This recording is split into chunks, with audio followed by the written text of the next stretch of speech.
உபதேசங்கள் எப்படி உருவாகிறது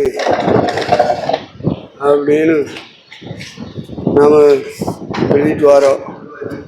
இப்போ அதில் வேறு என்ன தலைப்பு நம்ம சிந்திக்கணும் சொல்லுங்கள்.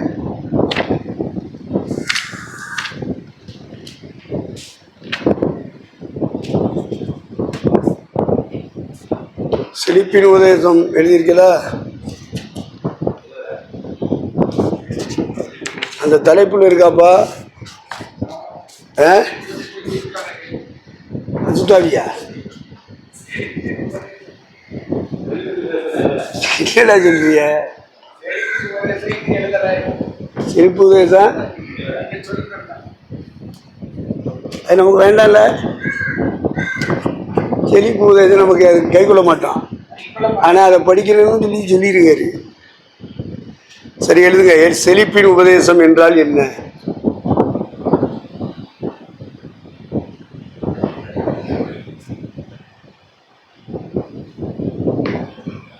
தலைப்பு செழிப்பின் உபதேசம். செழிப்பின் உபதேசம் என்றால் என்ன?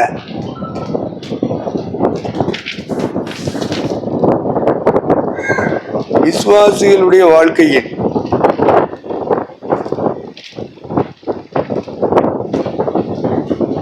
எப்பொழுதும் ஆசீர்வாதம் பெருகும், அதிகரிக்கும். எப்பொழுதும் ஆசீர்வாதம் பெருகும், அதிகரிக்கும் என்பதுதான் செழிப்பின் உபதேசம். எப்பொழுதும் ஆசீர்வாதம் பெருகும், அதிகரிக்கும் என்பதுதான் செழிப்பின் உபதேசம். இதனை ஆங்கிலத்தில் பிராஸ்பரிட்டி தியாலஜி என்று அழைக்கிறார்கள். பிராஸ்பரிட்டி தியாலஜி என்று அழைக்கிறார்கள்.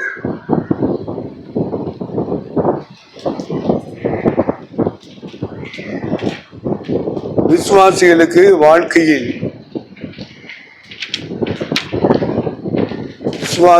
வாழ்க்கையில் துன்பங்களுக்கே இடமில்லை. துன்பங்களுக்கே இடமில்லை. பணம் பெருகும், தொழில் சிறக்கும், நன்மைகள் ஆறாக புரண்டோடும் என்கிறார்கள்.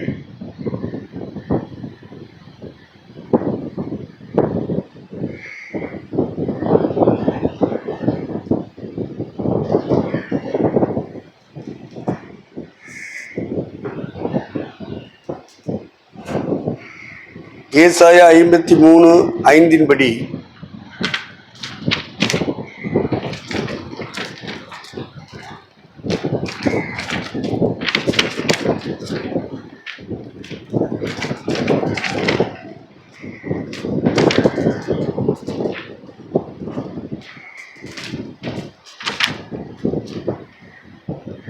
இயேசு கிறிஸ்து கல்வாரியில்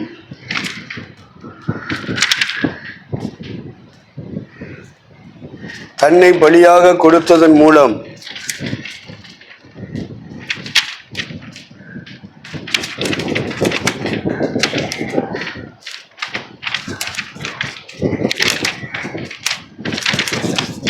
பாவம், துன்பங்கள்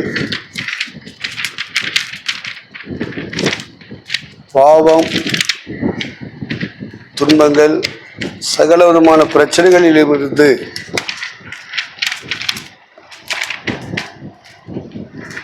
நமக்கு ஏற்கனவே விடுதலை வாங்கி தந்திருக்கிற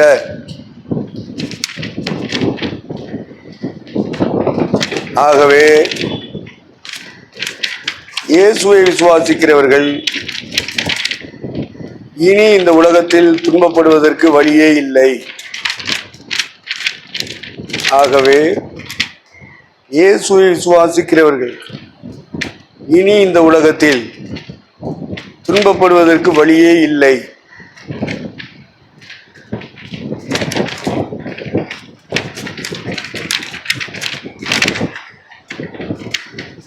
கிறிஸ்துவின் இரத்தப்படி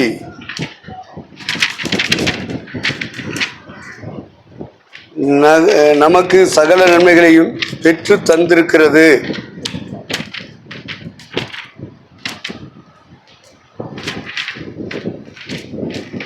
என்று இவர்கள் சொல்லுகிறார்கள்.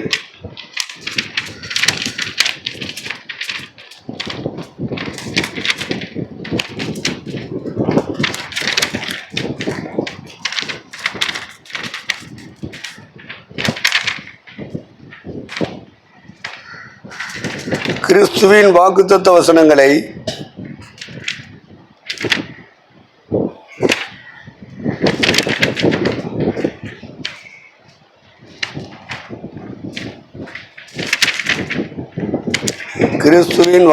வசனங்களை நினைவுபடுத்திக் கொண்டு அவற்றை மீண்டும் மீண்டும் சொல்லி முழு மனதோடு விசுவாசித்தால்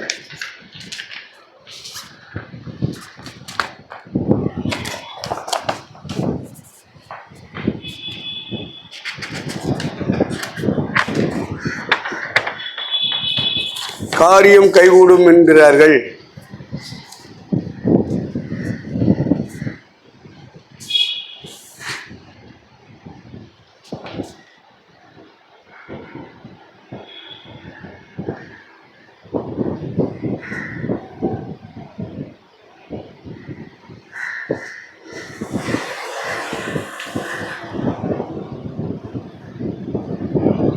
ஏதாவது காரியம் நடக்காமல் போனால் அதற்கு காரணம்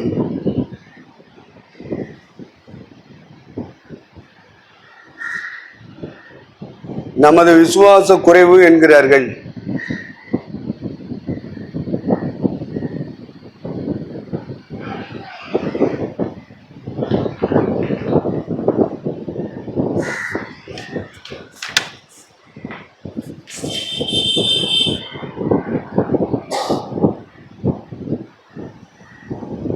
செழிப்பு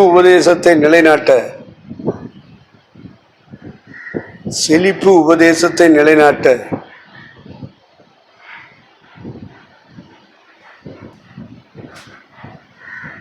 பழைய புதிய ஏற்பாட்டில் இருந்து வாக்குத்தத்த வசனங்களை பொறுக்கி எடுத்து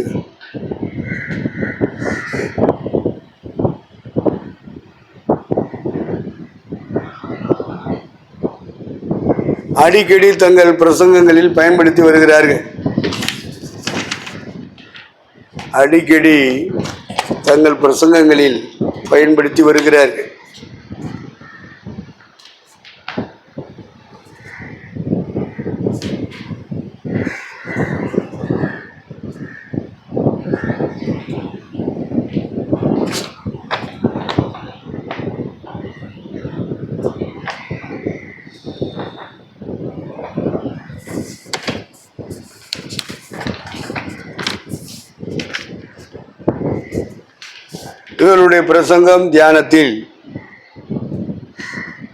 இவருடைய பிரசங்க தியானங்களில்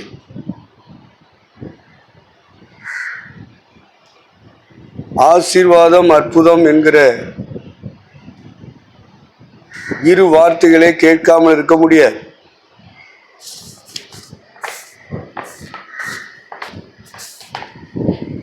ஆசீர்வாதம் அற்புதம் இதைத்தான் யாம சொல்லுவாங்க அப்படின்னு சொல்றாரு.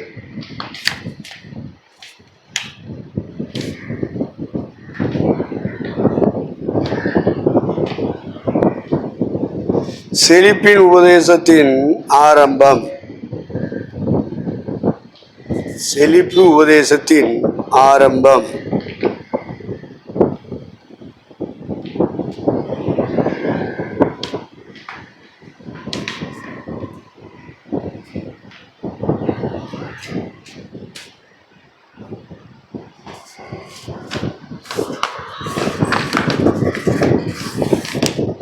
பெந்தேகோஸ்து இயக்கத்தில்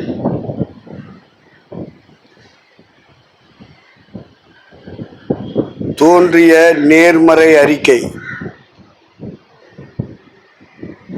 பெந்தேகோஸ்தே இயக்கத்தில் தோன்றிய நேர்மறை அறிக்கை, பாசிட்டிவ் கன்ஃபெஷன்.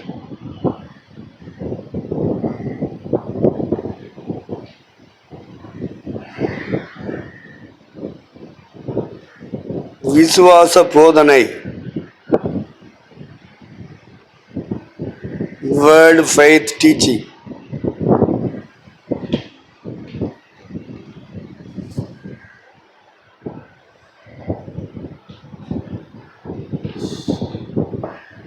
ஒரு பகுதிதான் இந்த செழிப்பின் உபதேசம். ஒரு பகுதிதான் இந்த செழிப்பின் உபதேசம்.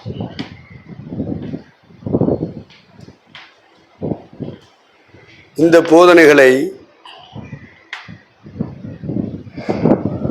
கென்னத் ஹெகின்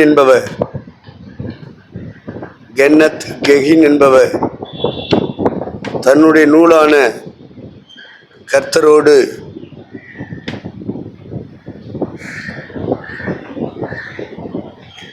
உன்னுடைய பயணச்சீட்டை எப்படி எழுதுவது,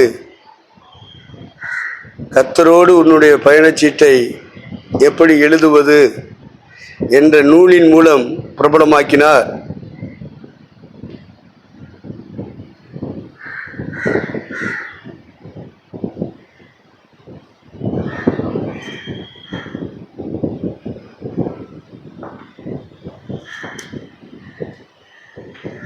நமது விசுவாசம்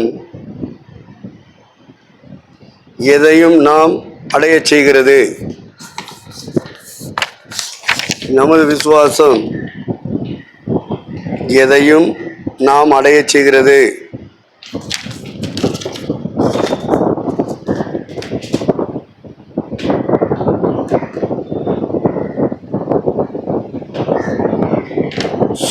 ஒன்று சொல்லு,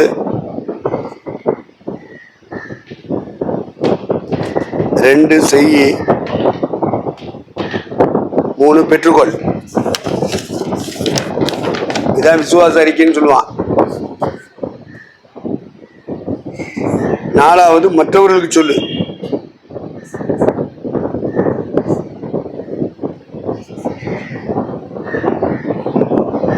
Tell it so other may believe.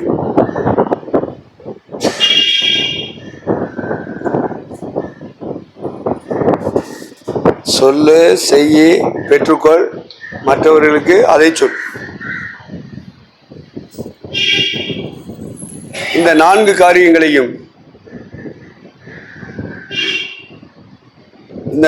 காரியங்களையும் எவராக இருந்தாலும், அவர்கள் எங்கிருந்தாலும் முறைப்படி செய்வார்களானால்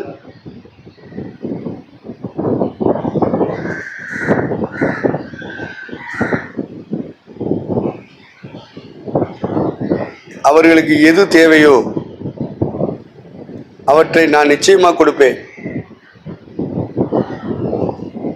அவர்களுக்கு எது தேவையோ அவற்றை நான் நிச்சயமாக கொடுப்பேன் என்று கர்த்தர் சொன்னாராம்.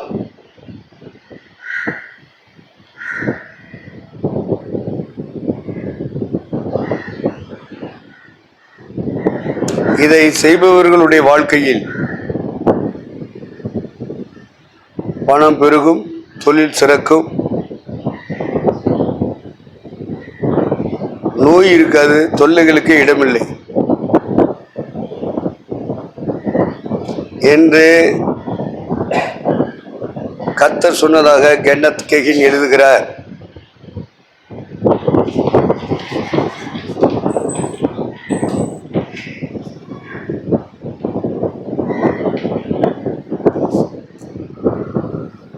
இந்த போதனையை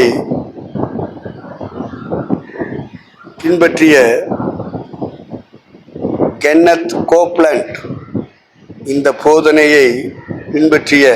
கென்னத் கோப்லண்ட்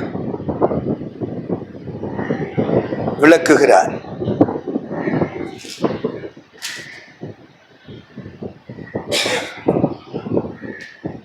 நீங்கள் விரும்புவது பொருளாகவோ பணமாகவோ இருந்தாலும் உங்களுடைய மனதில் அதை உருவகப்படுத்திக் கொள்ள வேண்டும்.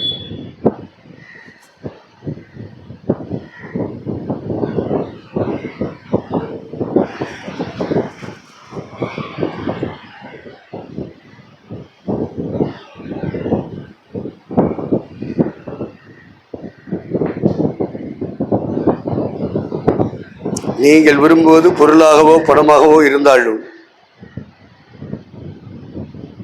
உங்களுடைய மனதில் அதை உருவகப்படுத்திக் கொள்ள வேண்டும்.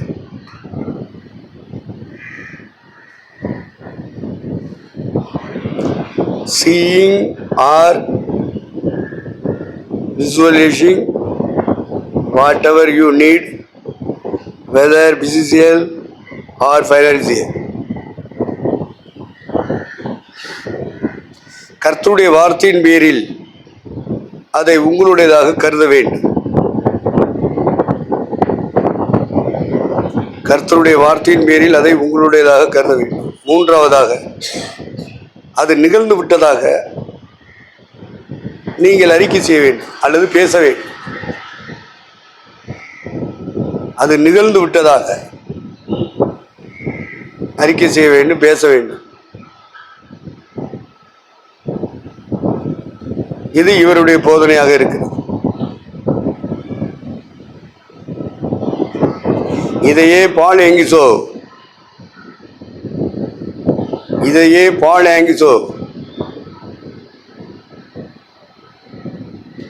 கருத்தரிக்கும் விதிமுறை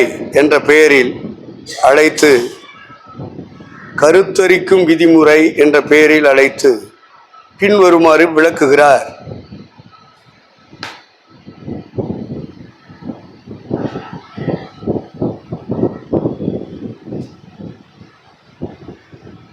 முதலில் ஒரு தெளிவான இலக்கை வகுத்துக்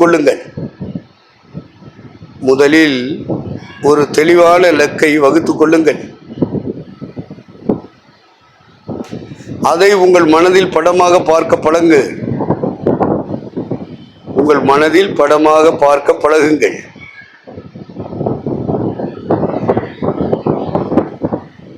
அது நிகழும்படி கருத்தரிக்கை செய்யுங்கள்.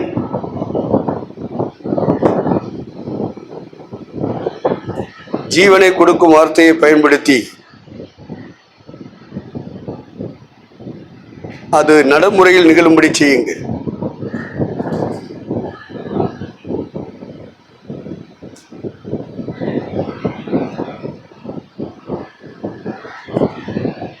விசுவாசத்தின் மூலம் நம் வாழ்க்கையில் எதையும் அடைந்துவிட முடியும் என்பதே இவருடைய போதனை. விசுவாசத்தின் மூலம் நாம் வாழ்க்கையில் எதையும் அடைந்துவிட முடியும் என்பதே இவருடைய போதனை.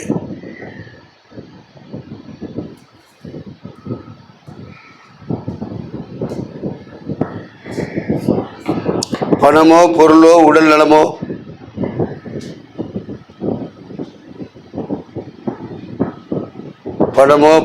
உடல் நலமோ வாழ்க்கையில் அடையும் வெற்றிகளோ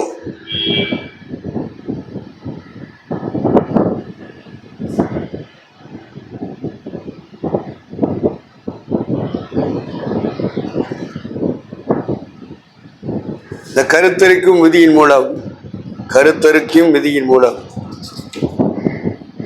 பெற்றுக்கொள்ளலாம் என்பது இவருடைய கூற்று.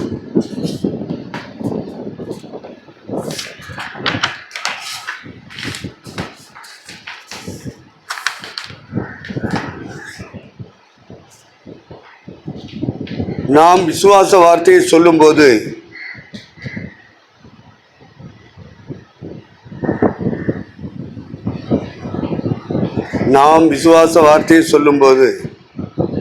அதிலிருந்து வல்லமை வெளிப்பட்டு நாம் விரும்புகிற காரியம் உடனடியாக நடைபெறுகிறது என்கிற கென்னத் கெகின்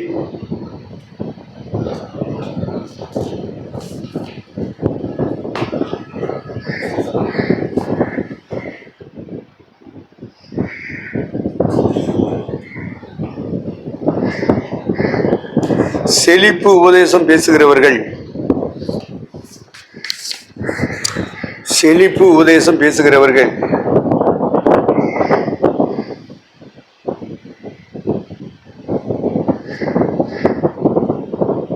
கர்த்தர் ஆபிரகாமுடன் செய்து கொண்ட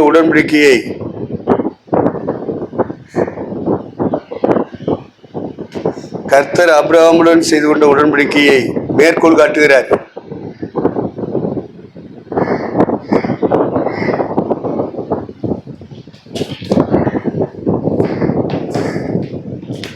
ராபர்ட் டில்டன்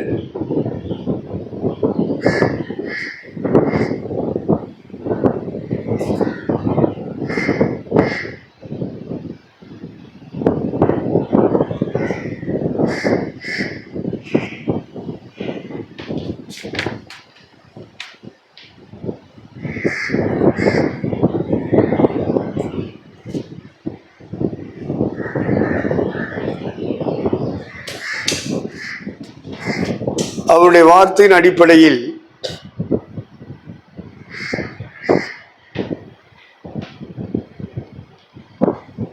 அவர் நமக்கு என்ன செய்ய வேண்டும் என்று நாம் அவரிடம் சொல்ல வேண்டும்.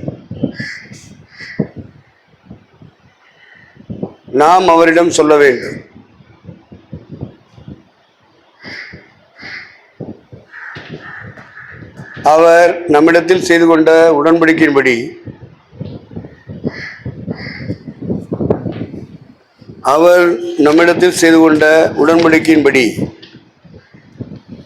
அவருடைய பங்கு என்ன என்பதை நாம் அவருக்கு வற்புறுத்தி சொல்லணும். அவருக்கு நாம சொல்லணும். ஆமா, இல்லைன்னா அவருக்கு தெரியாது, மறந்து போயிரு. இதுக்கு பேர் தான் விசுவாச அறிக்கை. சொல்ற ஆள்ல இன்டர்நேஷனல் ஃபிகர்ப்பா. உங்களை மாதிரி குண்டு சட்டிக்குள்ள, என்னைய மாதிரி குண்டு சட்டிக்குள்ள குதிரை ஓட்டுறாள் இல்லை. வேலைக்கு சொன்னாலும் சாதாரண ஆள், இன்டர்நேஷனல் ஃபிகர். கெனத் கெகின், அவருடைய வம்சாவளி Copeland, Kenneth Copeland.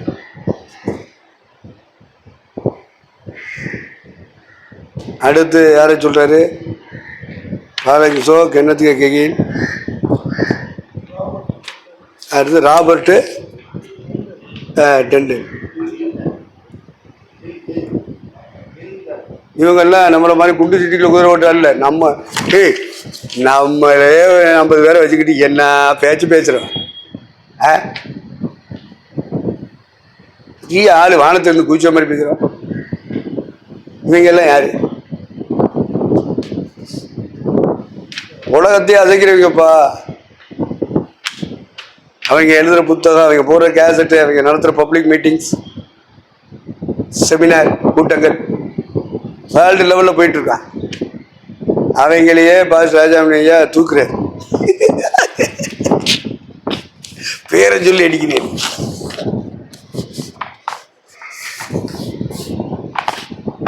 Name fix பண்ணி பேசுறேன். நான் சொல்லலை, ஐயா சொன்னதை தான் நான் சொல்லிக்கிட்டு இருக்கேன். ராஜாமணி ஐயா சொல்லு.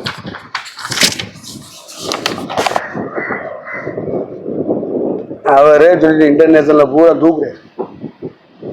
அதனால உலகத்தில் இருக்கிற கிறிஸ்தவர்கள், திருச்சபைகள் நம்புகிறது. ஏன்னா கூட்டம், பெரிய கூட்டத்தை வச்சிருக்காங்களா, நம்பு.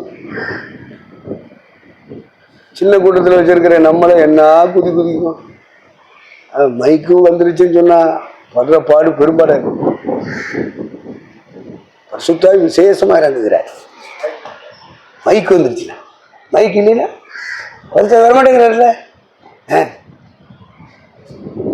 அதுதான் வீட்டு கூட்டங்கள் எல்லாம் நடத்தி பழகுங்க. சர்ச்சுக்குள்ளேயே கூட்டம் வச்சுக்கிட்டு இருக்காத. எங்கெங்கெல்லாம் செப வீட்டுக்கு 4 திசையிலையும் வீடுகள், விசுவாசி வீடுகள் இருக்கோ, ஒவ்வொரு விசுவாசி வீட்டையும் பிரேயர் சென்டரா மாத்தணும். அப்பதான் ஆத்துமாக்கள் வரும். இல்லைன்னா இருக்கிறதும் தேஞ்சு கட்டெரும்பு தேஞ்சு போச்சு, கழுத தேஞ்சு கட்டெரும்பான கதை. 4 திசையில வீட்டுக்குள்ள இருக்கணும். அங்கங்க சுத்தி தெரியக்கூடாது. உன் கையில கொடுக்கப்பட்ட சபையை வளர்க்கணும். குவான்டிட்டி ஆகணும். குவாலிட்டி 2வது, முதல்ல குவான்டிட்டி. உன்கிட்ட 10 வச்சிருக்கியா, 10 20 ஆக்கு, 20 40 ஆக்கு, 40 60 ஆக்கு, 60 80 ஆக்கு, 80 100 ஆக்கி காட்டு. ஏன்னா ஏசுனார் சொன்னாரு, ஒருவனுக்கு 100 ஆடுகள் இருந்தால் ஒரு ஆடு அதுல காணாமல் போச்சுன்னா 99 ஆடுகளை விட்டுட்டு இந்த ஒரு ஆட்டை தேடுவானா தேட மாட்டானா?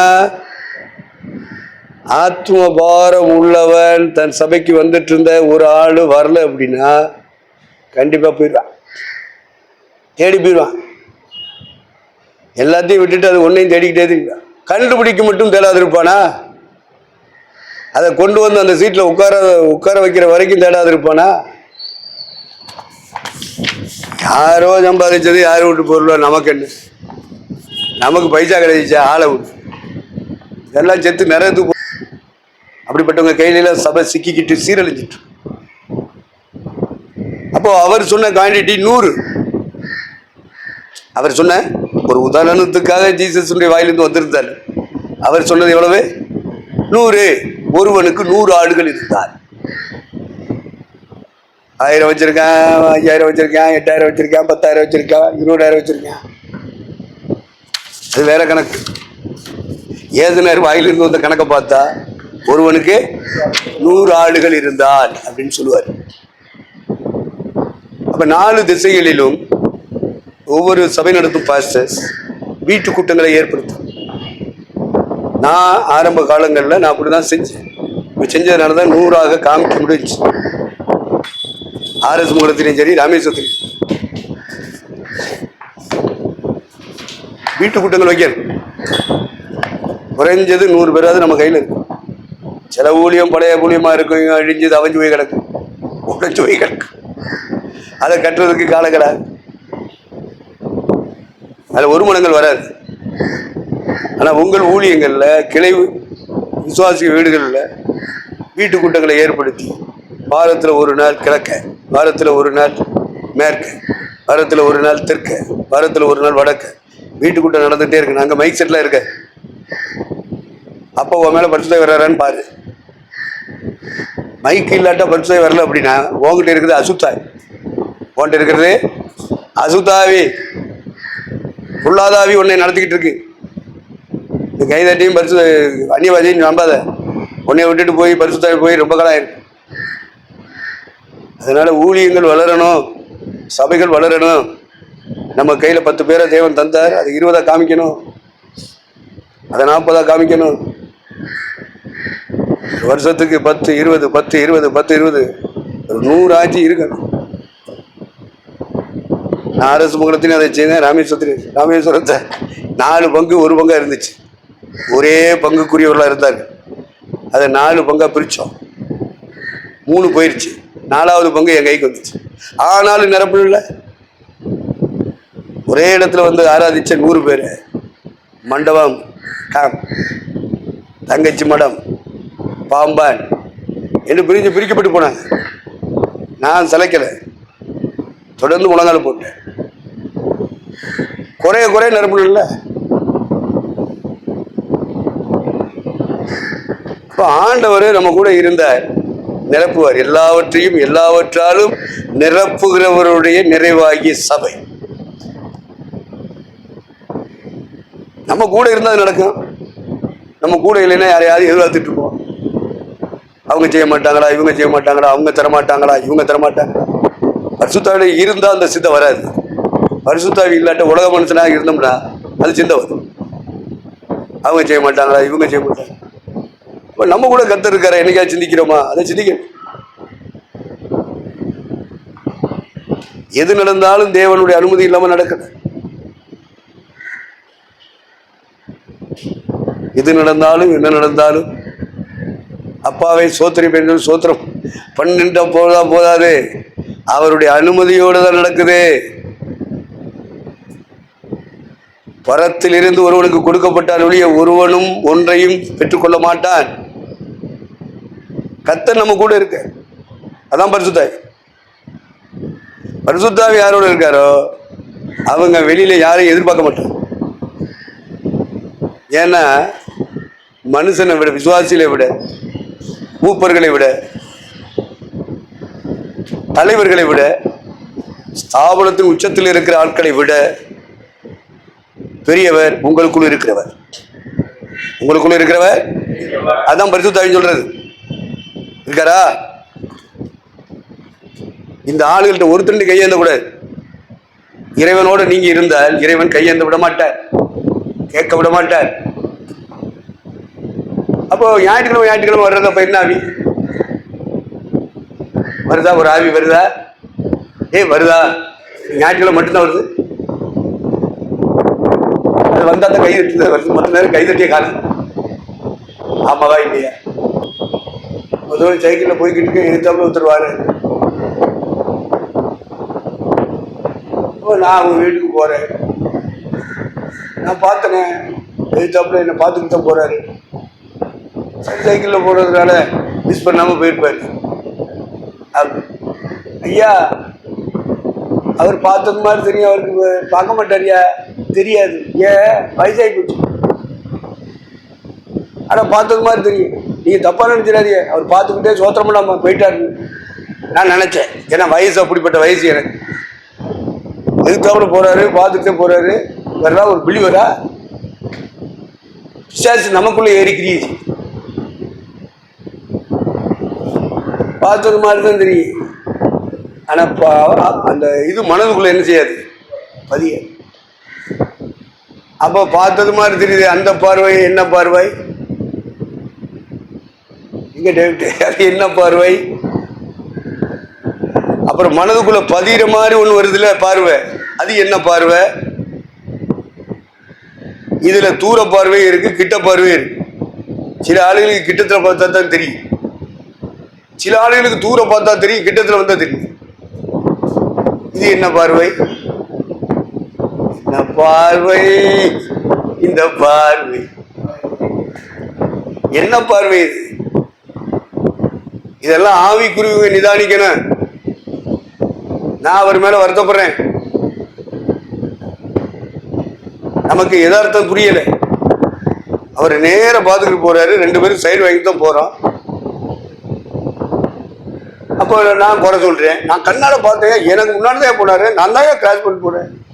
ஒரு விஷ் பண்ணலையா? ஒரு விசுவாசியா அப்படின்னு பிரசங்கத்தில் கல் எடுத்துக்கிட்டா எப்படி? பரிசுத்தாவியானவர் நம்மளை விட்டு விலகுவாரா, அவங்கள விட்டு விலகுவாரா? இதெல்லாம் புரிஞ்சுக்கிறீங்க. இதெல்லாம் வாழ்க்கையின் யதார்த்தம். நாம மனுஷனா இருக்கணும். அடுத்து வளர்ச்சியை பொறுத்து தான் நமக்கு புரிதல் வரும். அறிவுலையும் வளரணும், அனுபவத்திலே ஆவியிலையும் என்ன செய்யணும், வளர வளர வளர தாய புரிதலே வர. சின்ன பிள்ளையா இருக்குன்னா அந்த அளவுக்கு தான் அதுக்கு புரியும். ஒரு பிள்ளை பருவத்துக்கு வந்துச்சுன்னா அந்த அளவுக்கு புரியும். வாலிப பருவத்துக்கு வந்துட்டாங்கன்னா அந்த அளவுக்கு புரியும். திருமணமாகி குடும்பம் நடத்துகிற இடத்துக்கு வந்துட்டாங்கன்னு சொன்னால் அந்த அளவுக்கு புரியும். தாத்தா பாட்டி ஆகிட்டாங்கன்னா அந்த அளவுக்கு புரியும். இது சின்ன பிள்ளைய உட்காந்துக்கிட்டு அது மாதிரியே புரியணும்னா புரியுமா? இது மாதிரி தான் பெந்தகோஸ்தே சபைக்குள்ளே இருக்கிற அம்புட்டு பயலும் நினைக்க வச்சுட்டான் பிசாசு. நம்முடைய வளர்ச்சி என்ன, நம்முடைய வயசு என்ன, நம்முடைய அனுபவம் என்ன, சரீர வளர்ச்சி என்ன, சரீர அறிவு என்ன, ஆவிக்குரிய வளர்ச்சி என்ன, ஆவிக்குரிய அறிவு என்ன? வேதாகமத்தை குறித்த முழு அறிவு இருக்குமானா அது ஆவிக்குரிய அறிவு. ஆனா அது வளர்ச்சியின் அறிவு அல்ல. வேதத்துல இருந்து வதந்த பார்த்து பேசிட்டான்னு அவன் பெரிய ஆளுன்னு நீங்க நினைச்சிடாதீங்க. அவன் எந்த அளவுக்கு வந்திருக்கான், எத்தனை வருஷம் அவன் ஏசனார் கூட இசைஞ்சிருக்கான். என்னைக்கு அவன் மறுபடியும் பிறந்தான், அன்னையில இருந்து தான் நீங்க அவங்களுக்கு ஆவிக்குரிய வயசே போடணும். என்னைக்கு மறுபடி பிறந்தான் அன்னைக்குல இருந்தா நீங்க கணக்கு போடணும்.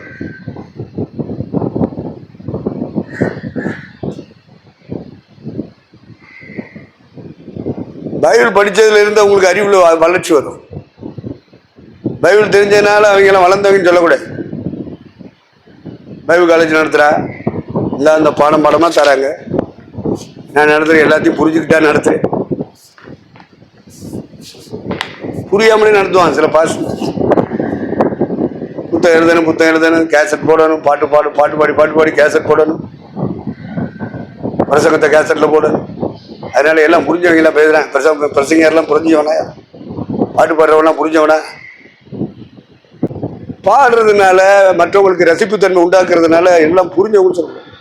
அவர் எப்போ மறுபடி பிறந்தாரு, அதில் இருந்ததான் அவருக்கு வயசு, ஆவிக்குரிய வயசு. கிறிஸ்தவனா பிறந்ததுல இருந்தெல்லாம் நீங்க கணக்கு கொண்டாடக்கூடாது, அந்த வயசு வேற.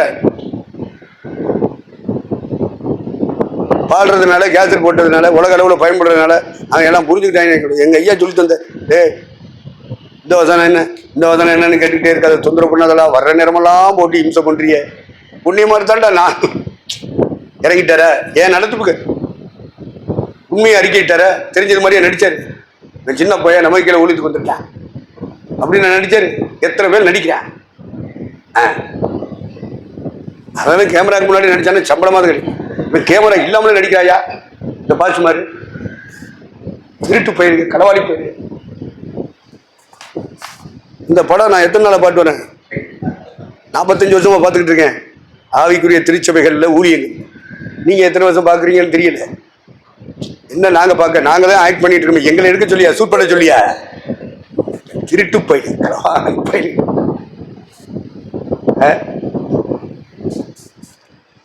அதனால பாடுறாங்க, அவங்க பிரசவம் பண்றாங்க அப்படின்னா அவங்க பிரசவம் பண்ணுவாங்க, அவங்க பாடுவாங்க. அதுதான் நான் அவங்கள்ட்ட அடிக்கடி சொல்றேன். பிரசவம் பண்ணுவாங்க, ஆராதனை செய்வாங்க, ஜெப கூட்டங்கள் நடத்துவாங்க. ஆனா ஆவியானவரோடு எப்பொழுதெல்லாம் இசைக்கிறார்களோ, அடுத்து என்றைக்கு ஆவியினால் பிறந்து வாழ்க்கையை தொடங்குகிறார்களோ அன்றிலிருந்தான் அவர்களுடைய ஆவிக்குரிய வயது. அதை புரிஞ்சுக்க. எப்படி வயசை நீங்க தீர்மானிப்பீங்க சொல்லி தந்துட்டேன். அப்படியே உட்கார்ந்து இருந்துட்டு அப்புறம் பேசாம போயிட்டு இருக்காது. ஆவிக்குரிய வயசை நீங்க முதல்ல தீர்மானிங்க. உங்க கூட ஊழியர் செய்யறவங்க, உங்களுக்கு பக்கத்துல ஊழியர் செய்யறவங்க, அவங்க எந்த சபையா இருக்கட்டும், அவன் என்னைக்கு மறுபடி பிறந்தான்ற கேளு, சாட்சியை கேளு. அதுவே அவங்களுக்கு தெரியாது, ஏன்னா மறுபடி பிறக்காமலே வந்துடுறாங்க. அதனால அவங்களுக்கு தெரியாது. அவன் கிறிஸ்தவனா இருந்தான்னா கிறிஸ்தவ குடும்பத்தில இருந்து பிறந்ததுல இருந்து உள்ள கணக்க சொல்லிட்டு இப்ப முட்டா பை தானே, முட்டா பை தானே. ஏதுனாரு இவனுக்கு சொல்லி கொடுத்தாருல மறுபிறப்பை பற்றி, யாருக்கு அதை நீங்க சொல்லணும். வெளியே யாருக்கு சொல்லி கொடுத்தார், யார் சொல்லி கொடுத்தது, சொல்லி கொடுத்த விஷயம் என்ன, இப்படி நீங்க பிரிச்சு படிக்கணும். சத்திய வசனத்தை நிதானமாய் பகுத்து போதிக்கணும். யார் சொல்லி கொடுத்தது, சொல்லி கொடுத்த விஷயம் என்ன, யாருக்கு சொல்லி கொடுத்தார், இப்படி கேள்வியை கேட்டுதான் நீங்க பைபிளை வாசிக்கணும். சும்மா மூலத்தனமா வாசிக்கிட்டு கூட காலம் பூரா வீணா போச்சு. கிறிஸ்தவ பிறப்பு என்றால் கிறிஸ்தவ குடும்பத்திலே பிறப்பது அல்ல. அதை எழுதிக்கிறீங்க. கிறிஸ்தவ பிறப்பு என்று சொல்வது கிறிஸ்தவ குடும்பத்தில் பிறப்பது அல்ல, கிறிஸ்தவ மத சடங்குகளிலே வளர்வது அல்ல. தெளிவாருங்க. உங்க ஜெனரேஷனுக்கு நீங்க தான் போதிக்கணும். ஜாஸ் என்ன சொல்லுவான், சரீர பிறப்பை தான் பிறப்புன்னு சொல்லுவான். ஆவிக்குரிய பிறப்பை பற்றி அவன் சிந்திக்க விட மாட்டான் சாத்தான்.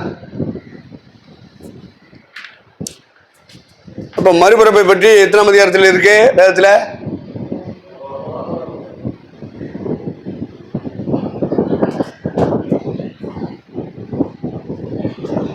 யோவான் சுவிசேஷம் 3ஆம் அதிகாரம். இதெல்லாம் நீங்க திருச்சபை பாஸ்ட் மாதிரியா, நீங்க மறுபடி பிறந்திருந்தீங்கன்னா இந்த ஆதாரம் உங்கள்கிட்ட இருக்கும்பா, டக்குன்னு சொல்லிருக்கீங்க. சபை நடத்துற ஊழியக்காரங்களுக்கு முதல்ல மறுபிறப்பை பத்தி தெரியும்.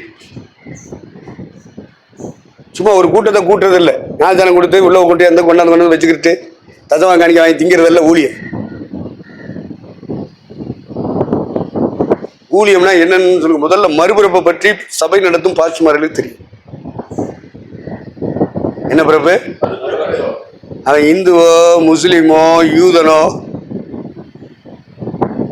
இறை நம்பிக்கை உள்ளவன் எவனா இருந்தாலும் சரி, இறை நம்பிக்கை இல்லாதவனா இருந்தாலும் சரி, இறை நம்பிக்கை உள்ளவனாக இருந்தாலும் சரி இல்லாதவனாக இருந்தாலும் சரி, மறுபிறப்பு என்ற ஒன்றுக்குள் வரணும். அத்தனை வயலு இந்துவா இருக்கட்டும், முஸ்லிமா இருக்கட்டும், கிறிஸ்தவனா இருக்கட்டும், யூதனா இருக்கட்டும், 4 மதத்தை சார்ந்தவர்களுக்கு இறை நம்பிக்கை உண்டு. எல்லாருக்கும் பக்தி உண்டு. எல்லாரும் இறைவனை தேடுவாங்க, வெவ்வேறு வழிகளில் தேடுவாங்க. இதெல்லாம் மதம் சார்ந்தது. இந்து, முஸ்லீம், கிறிஸ்டின், ஜூடு, இப்படி நீங்க இன்டர்நேஷனல் லெவல்ல படிக்கணும். குண்டு சட்டிக்குள்ளே குதிரை ஓட்டிட்டு கூடாது. 4 மதத்தை சார்ந்தவர்களும் இறை நம்பிக்கை உள்ளவர்கள். யார் யாரு சொல்லு? அப்படி எழுதணும், எழுதி படிக்கணும். நீ எழுதுனா தான் நீ படிப்ப. இந்து, முஸ்லீம், கிறிஸ்டின், அப்புறம் யாரு? யூத. இவங்கெல்லாம் இறை நம்பிக்கை உள்ளவர்கள். இறை நம்பிக்கை மட்டுமல்ல, இறை பக்தி உள்ளவர்கள். எல்லார்ட்டையும் பக்தி இருக்கு, எல்லார்ட்டையும் நம்பிக்கை இருக்கு. அதை நீங்களும் நானும் ஏற்கணும். இது மதம் சார்ந்த பக்தி, சடங்குகள் சார்ந்த பக்தி.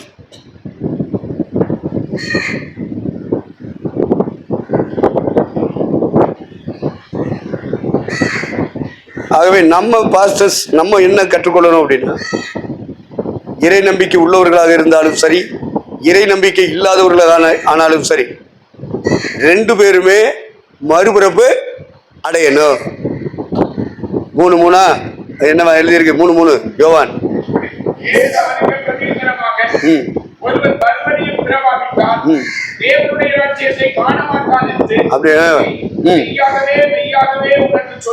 சரி, நிறுத்திட்டு ஸ்டாப் பண்ணிட்டு அந்த இடத்த கூட சுத்தி பாருங்க. சும்மா கடகடன்னு அப்படியே வாசிட்டு போகக்கூடாது. அதெல்லாம் கன்வென்ஷன்ல வாசிங்க, அப்படி ஆராதனையில வாசிங்க. ஏன்னா அடுத்தடுத்து அவங்களுக்கு டைம் இல்லை, அதனால நம்ம யோசிச்சுக்கிட்டுலாம் போக முடியாது. நான் ஸ்டாப்ல போயிட்டே இருக்கணும். அது எந்த இடத்துல? ஆராதனை வேலையிலே வசனம் வாசிக்கிறவர்கள் கவனிக்கணும். கன்வென்ஷன் நேரங்கள் வசனம் வாசிக்கிறவர்கள் கவனிக்கணும். நான் ஸ்டாப் மாதிரி வாசிச்ச போகணும். நடத்துறவங்க, பிரசவம் பண்றவங்க ஸ்டாப் அப்படின்னா நிக்கணும். 200 பேரை தூக்கிட்டு வந்தாலும் அங்கே ஒருத்தர் நிற்பேன். போக்குவரத்து காவலர்னு ஒருத்தர் இருப்பேன், தெரியுமா? லாரிக்கு ஹை ஸ்பீடில் வந்துட்டுருப்பேன், இம்புட்டுன்னு இருப்பேன், அடித்த காலத்தில் பறந்துடுவான் பார்த்துக்க. அவன் அப்படிம்பேன், அவன் அவ்வளோ ஸ்பீடில் வந்தவன் அப்படி டக்குன்னு போட்டு அப்படி குலுக்கி போய் நிற்பான். ஃபோன் ஊதுன போத்தஞ்சுவேன். ஆனால் அவன் கையில் அதிகாரம் இருக்கு. அவன் கையில் என்ன இருக்கு? அதிகாரம் இருக்கு.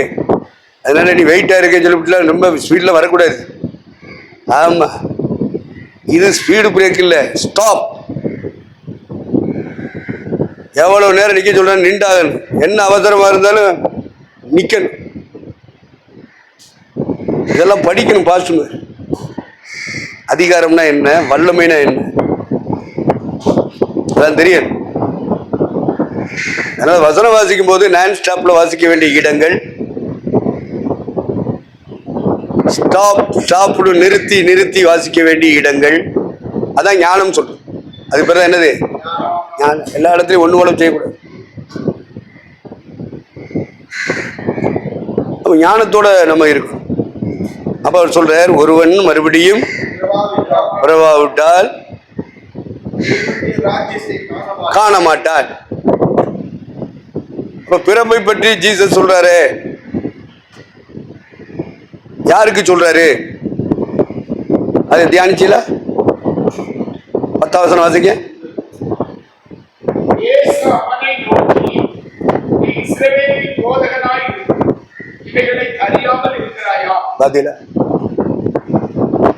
மறுபிறப்புனா என்னன்னு தெரியாதவெல்லாம் பைபிளை தூக்கி பிரசவம் பண்ணிட்டு இருக்காப்பா. அப்ப இந்த நிக்கதோமுங்கிற பாஸ்டர் நீங்க என்ன சொல்ல போறீங்க? அவன் படிச்சது மாதிரி பைபிள் நீங்க எல்லாரும் படிக்கல. அவன் ஒரிஜினல் ஹீப்ரூல படிச்சவன். நீங்க எல்லாரும் தமிழ்ல படிக்கிறோம். தமிழ்ல ஒரிஜினல் உள்ளது மாதிரி இல்லை. அதை நீங்க புரிஞ்சுக்கிறோம். இது மொழியாக்கம் செய்யப்படும். மொழியாக்கம் செய்தவர்கள் யார்? கிறிஸ்தவனா? இல்லை, பக்கா RSS. அவன் சம்பளம் வாங்கிக்கிட்டு இதை மொழியாக்கம் செஞ்சு கொடுத்தான். முதல்ல இறைவன் எழுதி கொடுத்தது, எழுத வச்சது எபிரேய பாஷை தெரிஞ்சு வைக்கிறது. அவர் என்ன பாஷை பேசுறாரு? அவரு எல்லா பாஷைக்காரன்ட்டையும் அவருக்கு பேச தெரியும். எவன் பக்தியோட வர்றானோ அவன் எந்த மதமோ, எந்த ஜாதியோ, எந்த தேசமோ, இறைவா, கடவுளே, தெய்வமே அப்படின்னு கூப்பிட்டாலும் சரி, வேற பேரை சொல்லி கூப்பிட்டாலும் சரி, அவர் கேட்பார். கேட்பாரா? கேட்க மாட்டாரா? கேட்பார். தவறான புரிதல்ல நீங்க வளர்ந்துருப்பீங்கன்னா சரியான புரிதலுக்கு வந்துருங்க, மனம் திரும்பிடுங்க. இல்லைன்னா சாத்தா உங்களை நிறைய கூட்டு போயிடுவான். பழசெல்லாம் உங்கள் மண்டையில் இருக்கும், அதெல்லாம் மாற்றணும். மனம் திரும்பிடணும். மனதுக்குள்ளே இருக்கிறதுல இருந்து சரியான புரிதலுக்கு நேரம் உங்கள் மனசை திருப்பிடணும். தவறான புரிதலில் நீங்கள் வளர்ந்துருப்பீங்க. தவறான புத்தகங்களை படித்து மண்டையில் ஏற்றிருப்பீங்க. தவறான பிரசங்கங்களை கேட்டு கேட்டு மைண்டில் ஏற்றிருப்பீங்க. அதுலேருந்தெல்லாம் உங்கள் மனசை திருப்பினா அதுக்கு பேர் தான் என்னது? மனம் திரும்புதல். சரியான புரிதலுக்கு நேரம் வரணும். அப்போ இன்டர்நேஷனல் லெவலில் இருக்கிறவர் தான் இறைவன். ஓ வீட்டுக்குள்ள, ஓ ஜாதிக்குள்ள, ஓ சமுதாயத்துக்குள்ள இருக்கிறவர் இறைவன் சொல்லிட்டு இருக்க கூடாது. அது பொய்யின் ஆவி, பிசாசின் ஆவி. ஆண்டவருடைய மனம் எப்படி இருக்கு? கிறிஸ்து இயேசுவில் இருந்த சிந்தையே உங்களுக்குள்ள இருக்கா? அவருக்குள்ள என்ன மைண்ட்ல ஓடுது? பிலிப்பியர் 2:5 வாசிங்க.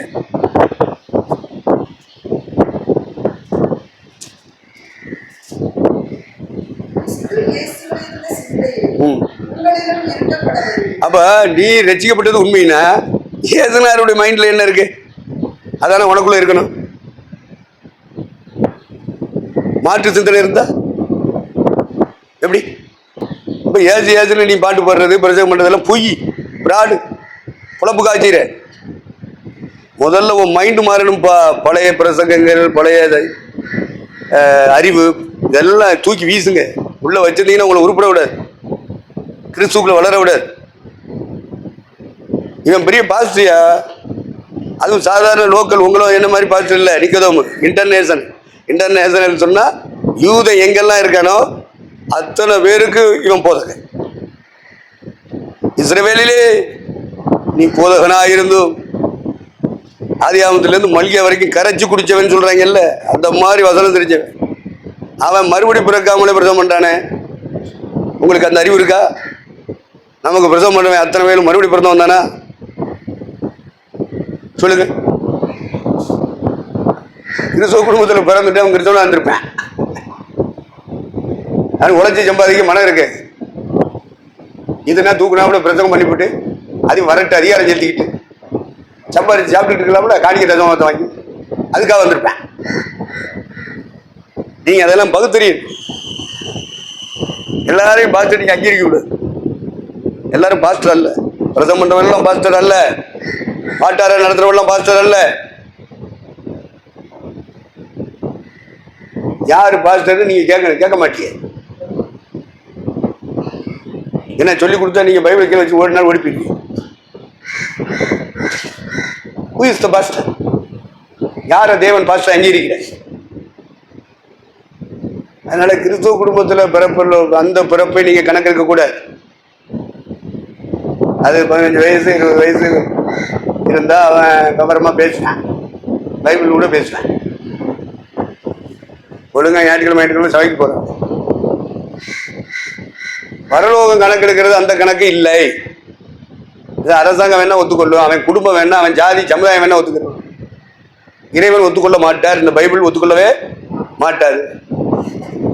அப்ப இஸ்ரவேல் நாடு முழுவதும் யூதராய் பிறந்தவன் எங்கெல்லாம் தொழில் செய்ய போய் புறப்பு நடந்து போயிருந்தாலும் ஆன்மீகம்னு வரும்போது மத அடிப்படையில் இந்த போதகனுக்கான நிக்கதோமு இஸ்ரவேலிலே போதகன் நம்ம பைபிள் எழுதியிருக்கு. கத்தோலிக்க பைபிளை வாங்கி வாசிச்சு பாருங்க. பெயர் பெற்ற போதகராக இருந்தோம். நம்ம அண்ணன் போன்சிலாசர் மாதிரி இந்தியாவில் இன்னைக்கு அவர் தான் எவாஞ்சலிஸ்ட்ல பெயர் பெற்ற போதகர். அவரும் ஜூசி அடிக்கிறாரு, நீங்கள் நானும் ஜூசி தான் அடிக்கிறோம். நமக்கு எவன் கேட்க? அவர் பேசுறாரு, கூட்டம் கூட்டமாக வருவாங்க. நம்ம பேசுறோம்னு சொன்ன வரவே மாட்டேன். வர்ற ஆளையும் தடுத்துருவாங்க. வர்ற ஆளையும் எடுத்து செஞ்சுருவாங்க, தடுத்துருவேன். போத இந்த ஆளுக்கு கொடுத்து போத, அவர் அப்படி பேசுவார் இப்படி பேசுவார், தடுத்துப்பேன். ஆனால் அவர் அண்ணன் இப்போ ஒதுக்கிறாரு அப்படின்னா உலக நாடுகள்லாம் கூட்டம் வைப்பான். தமிழ்நாடு மட்டுமல்ல, இந்தியா மட்டுமல்ல, உலக நாடுகள்லாம் கூட்டம் வைப்போம். கூட்டமாக போவார். நம்மளை கூட்டம் சொல்லி கூப்பிடுறாங்க. உடனே கூட்டத்துக்கு நம்ம கூட்டம் போட்டுருக்கு, கூட்டத்துக்கு போனோம். 3 பேர் உட்காந்துருக்கேன். என்னடா கூட்டம் இது? அவனுக்கு அது கூட்டம்யா, நீ பேசிட்டு போயா. இதான் வாழ்க்கை, இதான் யதார்த்தம். கற்பனையில் வாழக்கூடாது, யூகம் பண்ணி வாழக்கூடாது. அதை பரிசுத்த ஆவியானவர் ஏத்துக்கிற மாட்டார். யதார்த்தத்தை பேசுங்க, யதார்த்தத்தை சொல்லிக் கொடுங்க, உங்க வாழ்க்கையின் யதார்த்தத்தை அறிக்கை செய்யுங்க. இல்லாததை இருக்கிறது போல செஞ்சீங்கன்னா நீங்க நடிக்கிறீங்கன்னு அர்த்தம். இருக்கிறதை இல்லாதது போல காட்டுறீங்கன்னா நீங்க நடிக்கிறீங்கன்னு அர்த்தம். உங்களை நடிகன் ஆக்குவது பிசாசினுடைய திறமை. அந்த இடத்துக்கு கொண்டு வர்றது யாரு? பிசாசு. பரிசுத்த ஆவியானவர் நிச்சயமா அப்படி நடிக்க விட மாட்டார். உள்ளதை உள்ளபடி சொல்லு. இல்லைன்னா இல்லைன்னு சொல்லு, ஆமானா ஆமான்னு சொல்லு. ஏன் நீ ஆக்ட் பண்ற? ஆக்ட் பண்ண வைப்பாரா பரிசுத்த ஆவியானவர்? அப்படி நடத்துவாரா? அப்போ நம்ம ஆக்ட் பண்றோம்னா பிசாசுக்கு இடம் கொடுக்குறோம். அப்போ பரிசுத்த ஆவியானவர் விலகுவாரு. யார் வருவா? சாசு. கண்ணுக்கு புலப்படாத தீய சக்தி. அப்ப நிக்கதோமு யாரு? மறுபிறப்பை பற்றி யாருக்கு சொல்லி கொடுத்த? நிக்கதோமுன்னு சொல்லுவாங்க. நம்மளும் நிக்கதோமுன்னு சொல்லக்கூடாது. நம்ம அந்த 10வது வசனத்தை எடுத்துக்காட்டணும். இஸ்ரவேலிலே போதகன். கத்தோலிக்க பைபிள்ல தான் பேர் பெற்ற போதகன். நம்முடைய பைபிள் எப்படி எழுதியிருக்கு? போதகன். அப்ப போதகன்ற பேர் வேற, பெயர் பெற்ற போதகன் வேற. அவன் பாப்புலாரிட்டி.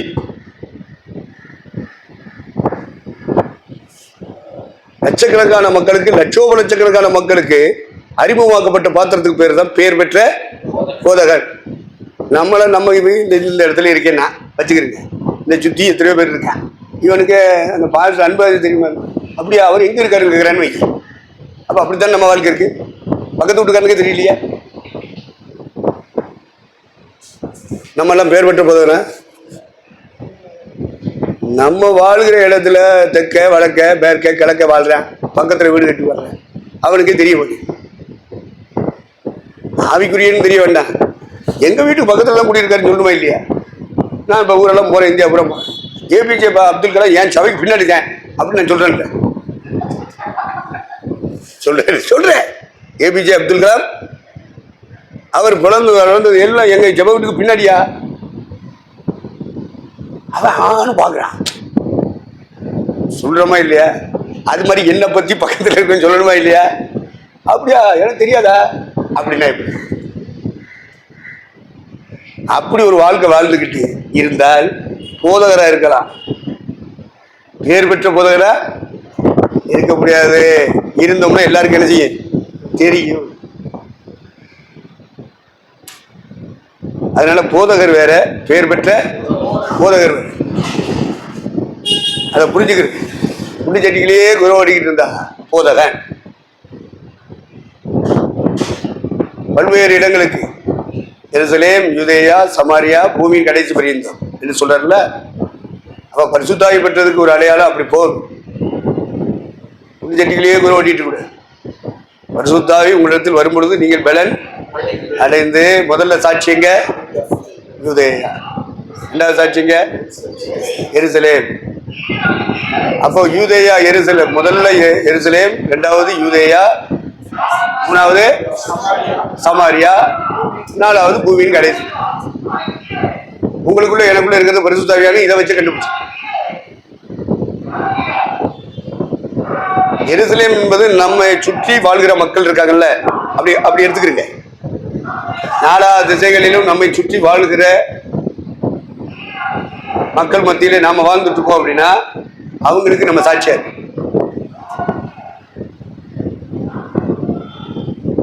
அதான் எருசலேம்.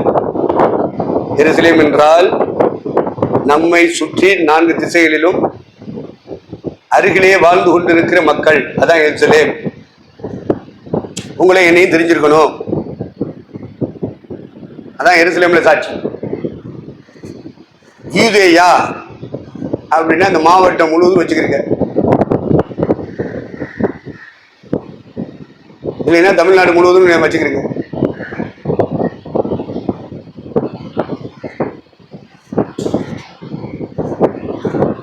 சமாரியா அப்படின்னா என்ன அர்த்தம்? இந்தியா முழுவதும் உள்ள மாநிலங்கள். சமாரியா என்பது இந்தியாவில் உள்ள எல்லா மாநிலங்களிலும் சாட்சி.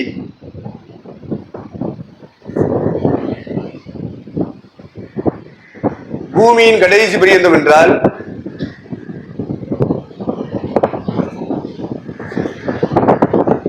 அகில உலக நாடுகளிலே சாட்சி.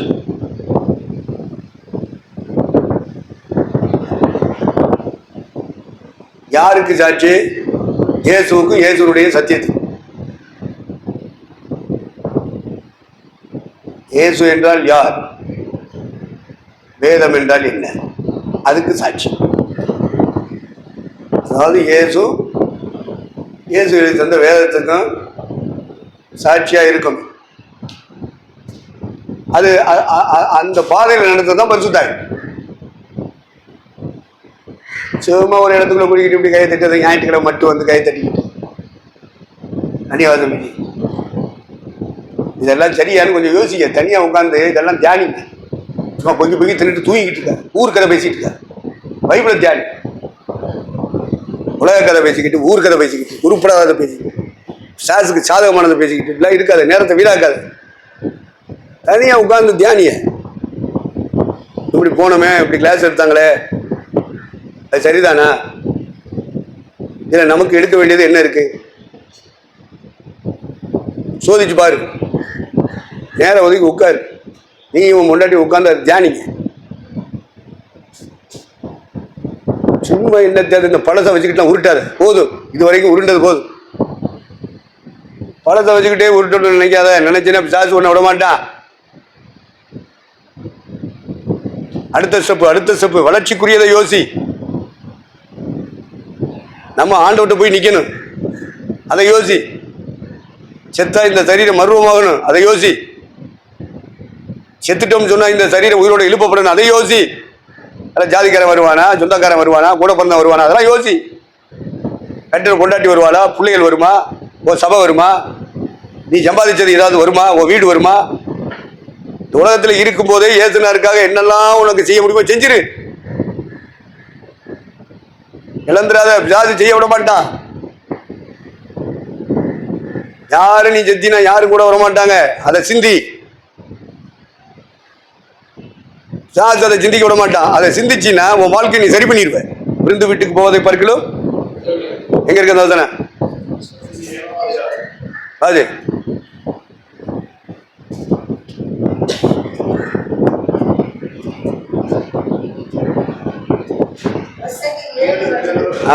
பிரசங்கியின் புத்தகம் வாசி.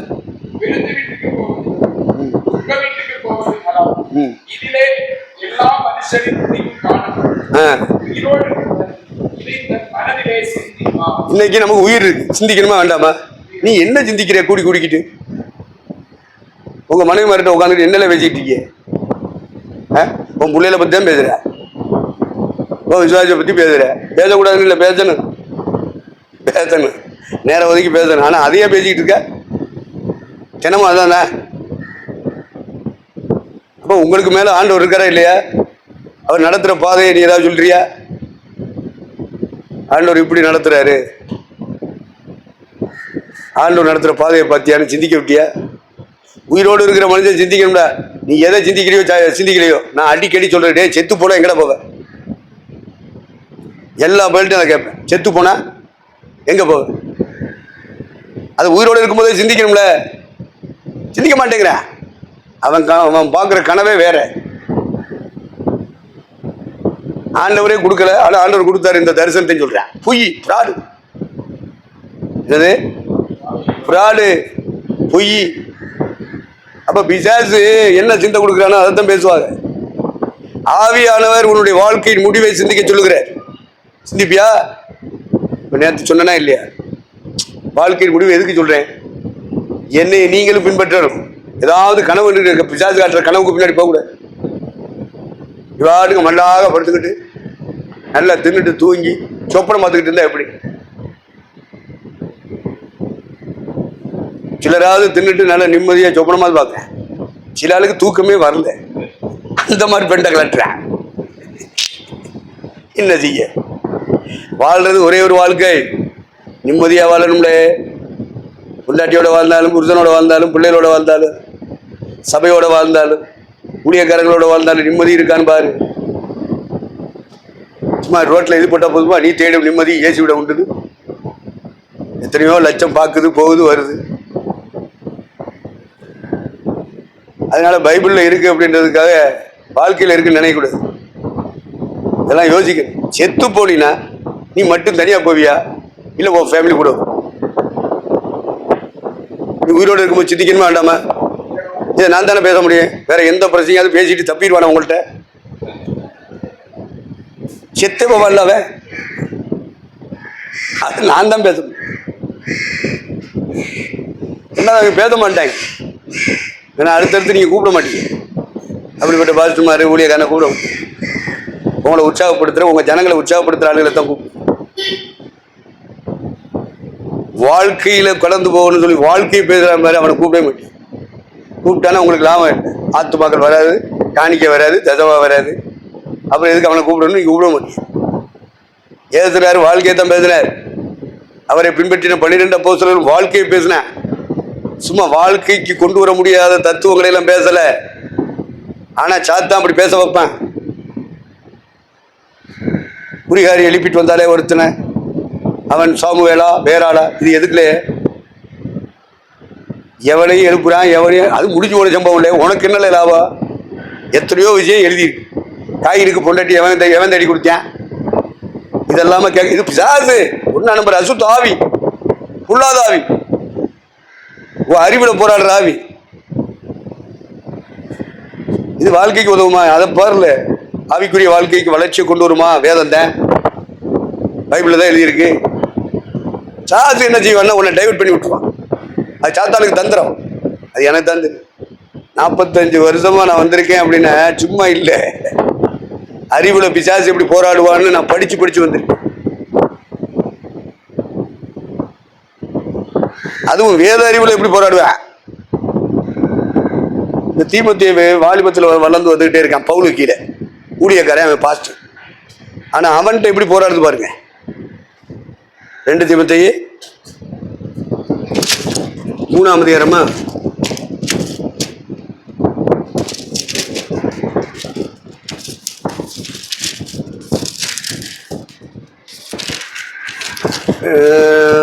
2 தீமோத்தேயு 3ஆம் அதிகாரம் பண்றேன்.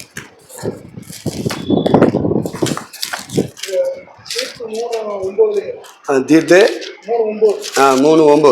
புத்தியீனமான தர்க்கங்களையும், நல்லா கவனிங்க. என்னதான் இப்ப நான் சொல்லி தந்தது சரியா? உங்களை எத்தனை வருஷம் அந்த பிசாசு உங்களை போட்டு புரட்டிட்டு இருக்கு. புத்தியற்ற தர்க்கம்டா. வேண்டாத வசனங்களை எடுத்து அதை போட்டு விவாதிக்க விட்டுருவான். சாத்தானுக்கு வேலை. பரிசுத்தாவியாளர் ஒரு நாள் ஒத்துக்கிற மாட்டேன். உன்ட்ட இருக்கிறது பரிசுத்தாவியா? காயினுக்கு பொண்டாட்டி வர்றா வராம போறான், அவன் காலம் முடிஞ்சு போச்சு. உனக்கு என்னலே? குறிகாரி எவனை எழுப்பிட்டு போற, உனக்கு என்ன? நீ உனக்கு கை கொள்ள வேண்டிய வசனம் எது? அதற்கு காட்டுறதான் பரிசுத்தாவி. திருட்டு எது தேவையோ அதை விவாதிக்க விட மாட்டான். எது தேவை இல்லையோ அதை சிந்திக்க வைக்கிறவன் பிசாசு. புரிஞ்சுக்கிறீங்க? எனக்கு கீழே நீங்க இருக்கணும்னா இந்த மாதிரி விஷயங்களை மனம் திரும்பிடணும். மனம் திரும்பல உங்களை பிசாசு கொண்டு போயிடுவான். என் கூட இருந்து ஏன் ஊழி தளிச்சிருவான் உங்களை வச்சு. ஜாக்கிரதையா இருங்க. மறுபடியும் ஆச்சு. புத்தியீனமான தர்க்கங்களையும் வம்ச வரலாறுகளையும். சில ஆளு அவன் என்னன்னா ஒரே வம்ச வரலாறை போட்டு தேடுறான். அவன் பத்தான், எந்த வருஷம் பத்தான்லாம் கண்டுபிடிக்க முடியாது. இந்த அவன் பத்தான் ஆதி ஆமத்தில் இப்படி எழுதியிருக்கு, 5ஆம் அதிகாரத்தில், 11ஆம் அதிகாரத்தில் இப்படி எழுதியிருக்கு. அதுக்கப்புறம் ஒன்றும் எழுதலையே. எஸ்ரா கொஞ்சம் எழுதியிருக்கான், நெகேமியா கொஞ்சம் எழுதியிருக்கான், மத்தேயு தப்பா எழுதியிருக்கான். ஏன்னா இவங்களுக்கு பின்னாடி வந்தவன் அவன் யாரு? பாஸ்டரா வந்தது இவங்களுக்கு எல்லாம் பின்னாடி. அப்ப இதை வச்சுதான் இவங்க பிரசவம் பண்ண வேண்டியது. அப்ப பிசாசு என்ன செய்யுது?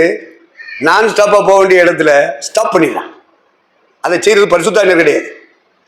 வேதத்தை வாசித்து கொண்டு வரும்போது எதுல நான் ஸ்டாப்பா போகணுமோ அதுல நான் ஸ்டாப்பா போயிடும். அதுல எல்லாம் நம்ம வண்டி நிப்பாட்டக்கூடாது, அதை யோசிக்க கூடாது, அதை சிந்திக்க கூடாது. ஏன்னா அது பாஸ்ட், கடந்த காலம். அதெல்லாம் நீ கடந்து வந்துடணும். ஆனா ஜார்ஜ் என்ன செய்வானா? ஸ்டாப் அப்படின்பா.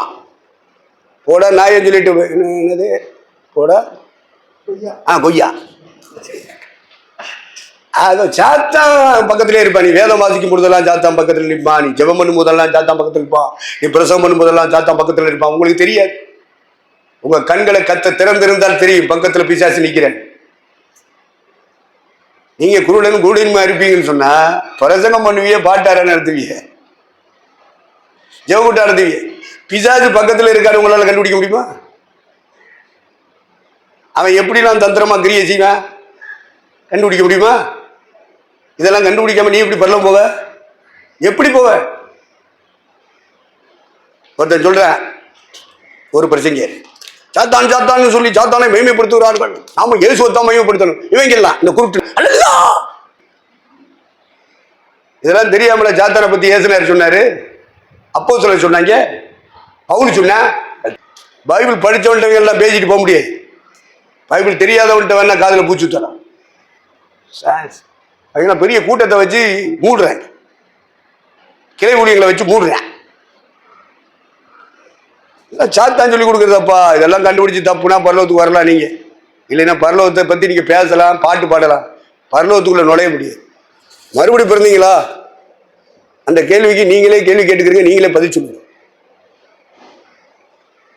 மறுபிறப்பு என்பது எவ்வளவு பெரிய பிரசங்கியாரா இருந்தாலும், எத்தனை கிளை சபை ஊழியங்கள் வச்சிருந்தாலும் மறுபிறப்பு இருக்காது. ஆனா ஊழியம் செய்வாங்க. என்ன செய்வாங்க? இதுக்கு ஆதாரம் என்ன? வேதத்துல நிக்கோதேமு அவன் யூதனாய் பிறந்து யூதனாவே வளர்ந்தவன், அதனால பைபிள் நல்லா தெரியும். இது போல நீங்கள் நான் ஊழியம் செய்யற காலத்துல கிறிஸ்தவனா பிறந்து வந்திருப்பேன். சின்ன வயசுல இருந்து பைபிள் படிச்சிருப்பேன், சின்ன வயசுல இருந்து சர்ச்சில் பிரசங்கம் கேட்டிருப்பேன், அதை பண்ணிக்கிட்டு இருப்பான். அதனால அவன் மறுபடியும் பிறந்த கிறிஸ்தவன் எடுத்துடக்கூடாது. நீங்க ரொம்ப தெளிவா இருக்கணும், இல்லைன்னா ஜாதியா மாத்திடுவான். அப்பதான் ஆண்டவர் சொல்லி கொடுத்தாரு, நீ இஸ்ரவேலிலே பெரிய போதகனா இருந்த, ஏடா மறுபிறப்புடா என்னன்னு தெரியாமலே பிரசவம் பண்ணிட்டு இருக்கேடா. இந்த மாதிரி பாட்டு பாடுறவங்களும் அப்படித்தான் இருக்கேன், பிரசவம் பண்றவனும் அப்படித்தான் இருக்கேன், ஜெபக்கூட்டம் நடத்துறவனும் அப்படித்தான் இருக்கேன், பைபிள் காலேஜ் நடத்துறவனும் அப்படித்தான் இருக்கேன், சபை நடத்துறவனும் அப்படித்தான். நீங்க தான் கண்டுபிடிக்க, நீங்க தான் நினைச்சனே கண்டுபிடிக்கணும். கண்டுபிடிச்சு எது சரி, வசனத்தோடு எது ஒத்து வருதோ அதை நாம அங்கீகரிக்க. அப்போ மறுபிறப்புனா என்ன? இப்போ மறுபிறப்புனா என்னன்னு தெரியாதவன், அந்த அனுபவத்தை இல்லாதவன் பிரசங்கம் பண்ணுவான், ஜெபக்கூட்டம் நடத்துவான், கேட்கறதுக்கு நல்லா இருக்கும். என்ன சரண் நவரோஜியும் பாட்டு பாடுது, அதே கிறிஸ்துவ பாட்டு சுசீலாவும் பாடுறா, திரைப்படத்தில் பாடுற சுசீலா பாடுறா, ஜிக்கி பாடுறா, லீலா பாடுறா, ஏம் ராஜா பாடுறான், டிஎம்எஸ் பாடுறான், சீர்காழி கோவிந்தராஜன் பாடுறான்,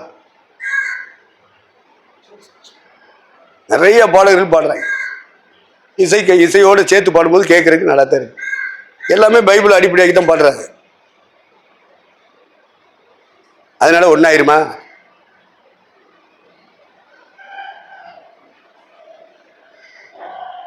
இதெல்லாம் நீங்க தான் பகுத்தறியணும். தப்பணும்னா சாத்தானுக்கு தப்பணுமானா நீங்க இதுல பகுத்தறியும். சாத்தான்னு ஏசுனார் சொல்றாருன்னா சாத்தானை மகிமைப்படுத்துறக்க சொல்றாரு. இந்த நாய்கள் பேசுறாங்க மைக்க பிடிச்சிக்கிட்டு சொல்ற சாத்தான் தான் சொல்லுவாங்க, சாத்தானை மகிமைப்படுத்துகிறாரு, நீங்கள் அப்படி மகிமைப்படுத்தக்கூடாது, ஏசுன்னு சொல்லணும். மறுபிறப்புனா என்னன்னு தெரியுமா? ஏசுனார் எதுக்கு சாத்தான் சொன்னாரு? சாத்தானை நேரடியா சந்திச்சவரு. நீ சந்திச்சிருக்கியா?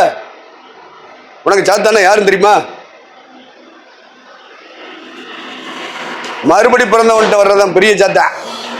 யார்கிட்ட? மறுபடி பிறந்தவன். அதனால ஏசுனாரு சாத்தான்னு சொல்றாருன்னா உடனே அவர் சாத்தானை மகிமைப்படுத்துறக்கா சொன்னாரு? அதை கேட்டுக்கிட்டு பிரசங்கம் கேட்கலான்னு சொல்லுது. அல்லேலூயா ஸ்தோத்திரம் ஸ்தோத்திரம்.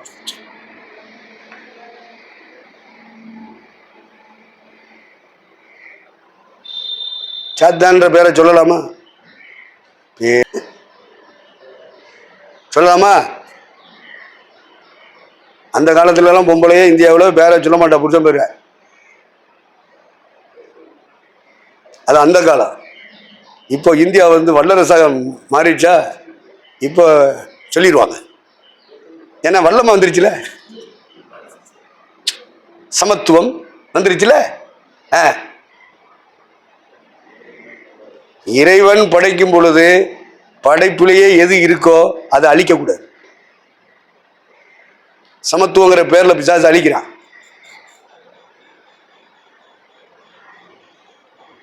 படைக்கும் பொழுது தேவன் எந்த நோக்கத்தோடு ஒன்னொன்னையும் படைத்தாரோ அதெல்லாம் பழுதாகி போய் கிடக்கு. இந்த பழுதுகள் நீக்கப்பட வேண்டும்.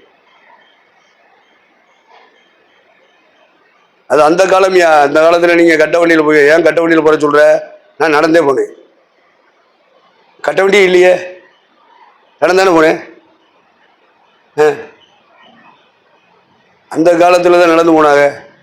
இப்போல்லாம் நடந்து போக முடியுமா? அப்படின்னு நடக்கணும். நடந்தீங்கன்னா உனக்கு வியாதி வராது, நோய் வராது.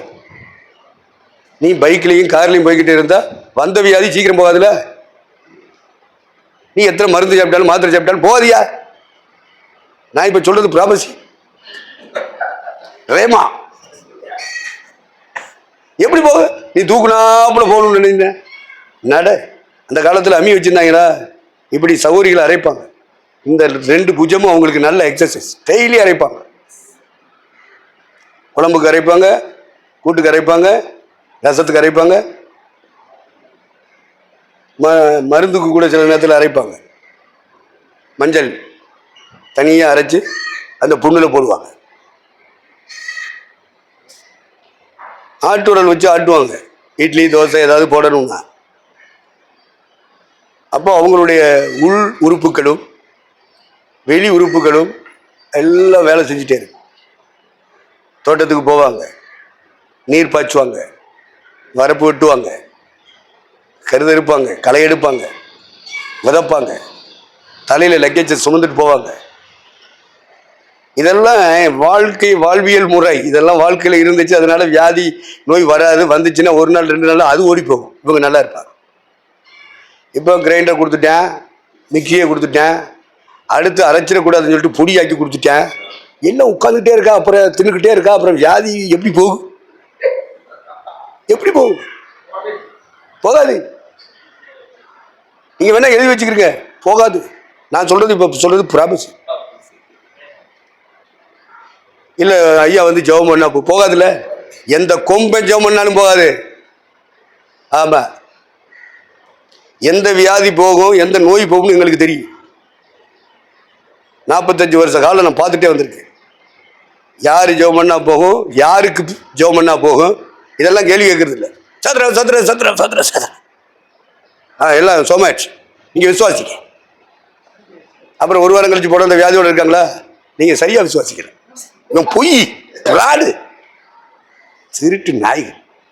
ஊழியம் படுற பாடு என்ன பாடுபடுது. அதுதான் நம்ம படித்தோம் சிலிப்பி உபதேசத்தில். விசுவாச வார்த்தைகள். நீங்க பாசிட்டிவ் கன்ஃபெஷன், விசுவாச அறிக்கை பண்ணிட்டே வாங்க. நேர்மறை அறிக்கை பண்ணிட்டே வாங்க, சோமாயிரும் சொல்லுவாங்க. அப்படியெல்லாம் புத்தகம் எழுதுவாங்க. இப்போ மெட்ராஸில் அந்த நேர்மறை அறிக்கை அப்படின்றத பிரசவம் பண்ணுற ஆளை கூப்பிட்டு மெரினா பீச்சில் மீட்டிங் வச்சேன். நான் அதை முடிச்சுட்டு ட்ரெயினில் திரும்பி வரேன். அப்போ ஒரு பாஸ்டர் வந்து, ஐயா இந்த புத்தகத்தை ட்ரெயினில் அவரும் பயணம் பண்ணி வந்தவர், அவர் கொடுக்குறேன், இதை படிங்கயா. நான் அதுக்கு முன்னாடியே வாங்கி எல்லாம் படித்து முடிச்சுட்டேன். அது அவருக்கு தெரியாது. அவர் சோர்ந்து போகக்கூடாதுன்னு, அப்படியா கொண்டாங்க, சரி வேற யாருக்காவது கொடுக்கலாம்ல, பயன்படும்ல. அவர் ஆசையோடு கொடுக்குறேன். நான் கொடுத்து தான் ஐயா படித்தாருன்னு சொல்லுவார். சொல்லிட்டு போறாரு. என்ன நம்ம கீழே மக்களுக்கு கீழே விழுந்துரு தாங்க. இந்த நேர்மறை அறிக்கை நான் வாசிக்க தொடங்கிய போதே எனக்குள்ள இருந்த அபிஷேகம் எதிர்ப்பு தெரிவிச்சிச்சு. இன்னைக்கு நான் எடுக்கிறேன். நான் 25-30 வருஷத்துக்கு முன்னாடியே நேர்மறை அறிக்கையை எனக்குள்ள இருக்கிற அபிஷேகம் எதிர்த்துச்சு. வெளியே சொல்ல மாட்டேன். ஆவியானவர் எனக்குள்ள சொல்றது எனக்கு தெரியும். ஏன்னா நம்ம சொன்னோம்னா நம்மளை பீத்துனது மாதிரி ஆயிடும். அதனால சொல்றது இல்லை. நேர்மறை அறிக்கை அப்பவே அவர் கூப்பிட்டு மீட்டிங் வைக்கிறதுக்கு முன்னாடி எனக்கு புக்ஸ் வந்துருச்சு. நான் படிச்சு முடிச்சிட்டேன். அப்ப விசுவாச அறிக்கை பண்ணிட்டாலே எல்லாம் ரெடி ஆயிரும். உன்னுடைய நாவின் அறிக்கையில பொறுத்து தான் மரணமும் ஜீவனும் இருக்குன்னு ஒரு வசனம் இருக்கு. உன்னுடைய வாயின் வேலை அப்படின்னா எதுக்கு ஏசுனார் வரேன்னு போட்ட பரிசுத்தா இருந்தா சொல்லி கொடுத்துருவார்ல. அவன் நேர்மறை அறிக்கை பண்ணிட்டு போலாம்ல. ஏசுனார் என்னத்துக்கு?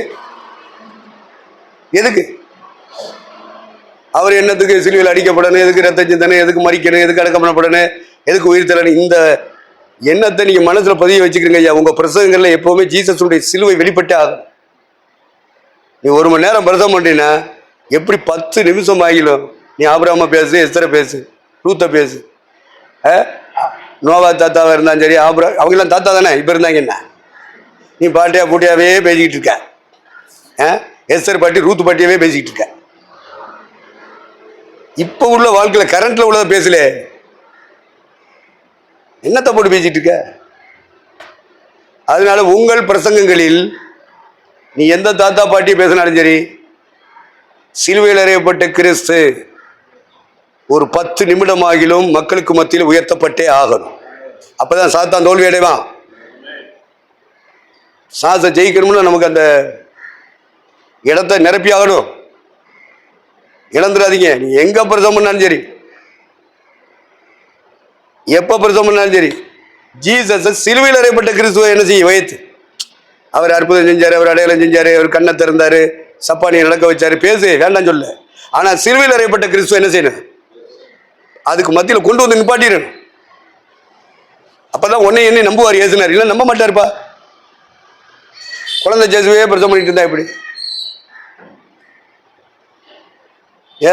வேதமாணிக்க தம்பிக்கு பெரிய ஏசுனே சார். அதனால இயேசுவை நேசிக்கிறவங்களையே பேசிட்டு இருந்தா போத. நீ யாரை வேணாலும் பேசு, இயேசுவையே பேசு. ஆனா சிலுவையில் அறையப்பட்ட கிறிஸ்துவுக்கு 10 நிமிஷம் நீ ஒதுக்கி, நீ ஒரு பிரசங்கத்துக்கு 1 மணி நேரம் ஒதுக்கினா 10 நிமிடம் சிலுவையில் அறையப்பட்ட கிறிஸ்து, அற்புதம் செய்த கிறிஸ்து இல்ல. பிறந்த கிறிஸ்துவ பேசு, வளர்ந்த கிறிஸ்துவ பேசு, வாழ்ந்த கிறிஸ்துவ பேசு, ஊழியம் செய்த கிறிஸ்துவ பேசு. ஆனா எல்லாத்துக்கும் 3/4 மணி நேரம் ஒதுக்கிட்டீங்கன்னா வேதாகமத்தில் இருக்கிற எல்லா அந்த பாத்திரங்கள் பேசிட்டீங்கன்னா 1 மணி நேரம்னா 1/4 மணி நேரம் சிலுவை தான் வரணும். எது வரணும்? சிலுவையில் அறையப்பட்ட இயேசுவை உயர்த்தி தான் ஆகணும். அதுக்கு நேரம் இல்லாம நீ பிரசங்கத்தை முடிக்க கூடாது. சாத்தானுடைய தலையில் அடிக்கிற இடமே சிலுவை மரணம் தான். 10 நிமிடமாவது நீ பேசி ஆகணும். அதுக்கு தான் உனக்கு சோறு போடுறாரு, அதுதான் உனக்கு துணி கொடுக்குறாரு, காலுக்கு செருப்பு கொடுக்குறாரு, தலைக்கு என்ன கொடுக்குறாரு, மேலுக்கு துணிக்கு சோப்பு தர்றாரு.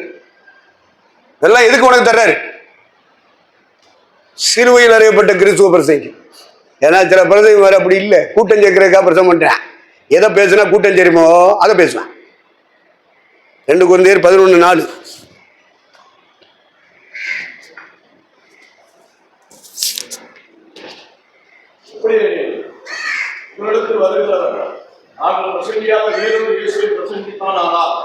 உங்களிடத்தில் என்னப்பா சொல்றிய? உங்களிடத்தில் வருகிறவன் இந்த கன்வென்ஷன்ல வர்றேன், நீங்க சபைக்குள்ள வைக்கிற கூட்டத்துக்கு வர்றேன். உங்களிடத்தில் வருகிறவன் வந்தேன், உங்களுடைய நண்பனா வருவான், உங்க ஜாதிக்காரனா வருவான், உங்களுக்கு நன்மை செய்தவனா வருவான். உங்களிடத்தில் வருகிறவனா நீங்க இப்படி படிக்கணும். யார் வர்றான்? கன்வென்ஷனுக்கு வர்றான், பெண்கள் முகாமுக்கு வர்றாங்க, வாலிபர் முகாமுக்கு வர்றாங்க, சண்டே கிளாஸ் நடத்த வர்றாங்க, பிபிஎஸ் நடத்த வர்றாங்க, செமினார் நடத்த வர்றாங்க. உங்களிடத்தில் வருகிறவன் நல்லா கவனிக்கணும். இது நான் உங்களுக்கு சொல்லிக் கொடுக்க வேண்டிய கட்டாயம். இது சொல்லிக் கொடுத்து ஆகணும். உங்க எல்லாருடைய ரத்த புளிக்கு நான் நீங்கள் ஆக்கப்படணும். இல்லைன்னா கத்தரி என்ற கணக்கு கேட்பேன். சொல்லி ஆகணும். சொல்லாவிட்டால் உங்களுடைய ரத்த புலி என் மேல் இருக்கும். அந்த வசனம் எங்க இருக்கு? அப்போஸ்தலர்கள் 20:26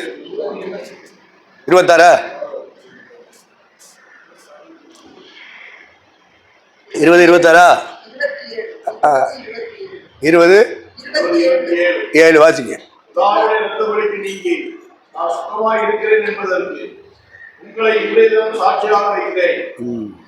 ஏன்னா உங்களேன்னு சொன்னா பாஸ்ட் மாறப்பா.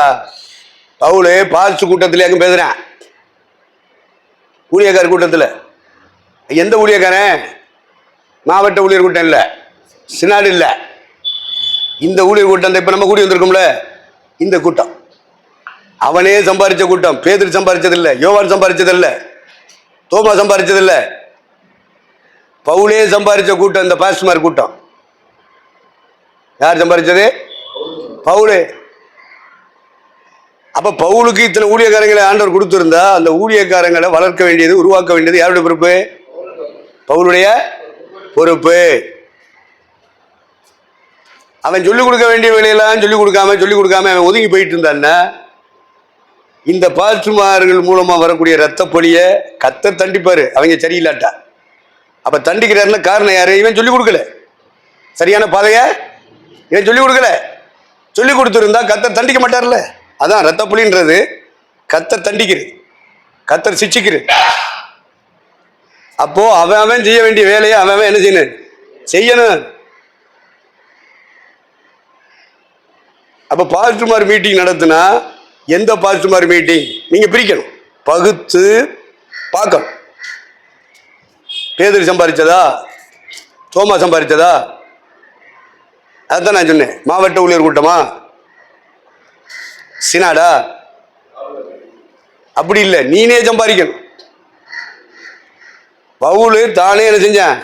சம்பாதிச்ச அந்த 17 20 17 வாசிக்க.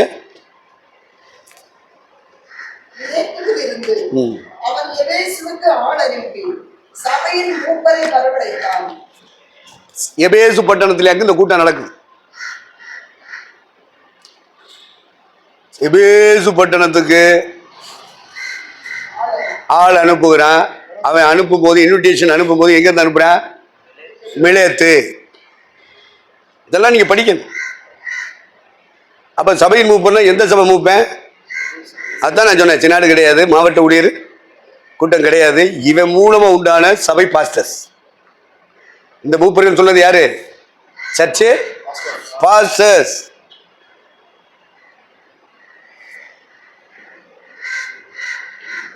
அப்ப மூப்பர்கள் சொல்லணும். இங்க சபையில் இருக்கிற மூத்த விசுவாசி நினைச்சிடாதீங்கள, அப்படித்தான் நினைப்பா. நான் பூட்டுவான் பிசாஸ் கிடையாது. சர்ச்சு நடத்துற பாஸ்டர்ஸ்க்கு ஒரு பேர் என்னது?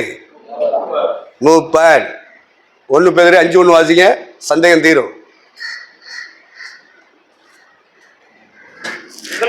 மூப்பருக்கு உடன் மூப்பனும் கிறிஸ்துவின் பாடுகளுக்கு சாட்சியும் இனி வெளிப்படும் மகிமைக்கு பங்காளியுமாய் இருக்கிற நான் புத்தி சொல்லுகிறது என்னவென்றால், பாத்தீங்களா, உடன் மூப்பன். அவன் பிரியா போத்தன ஏசுநாட்டில் ட்ரைனிங் எடுத்தவன். அவன் தன்னை தாழ்த்திக்கிட்டு மற்றவங்களுக்கு எழுதுறான். அதனால ஈக்குவல் நினைச்சிடக்கூடாது. பெரியவன் தான்.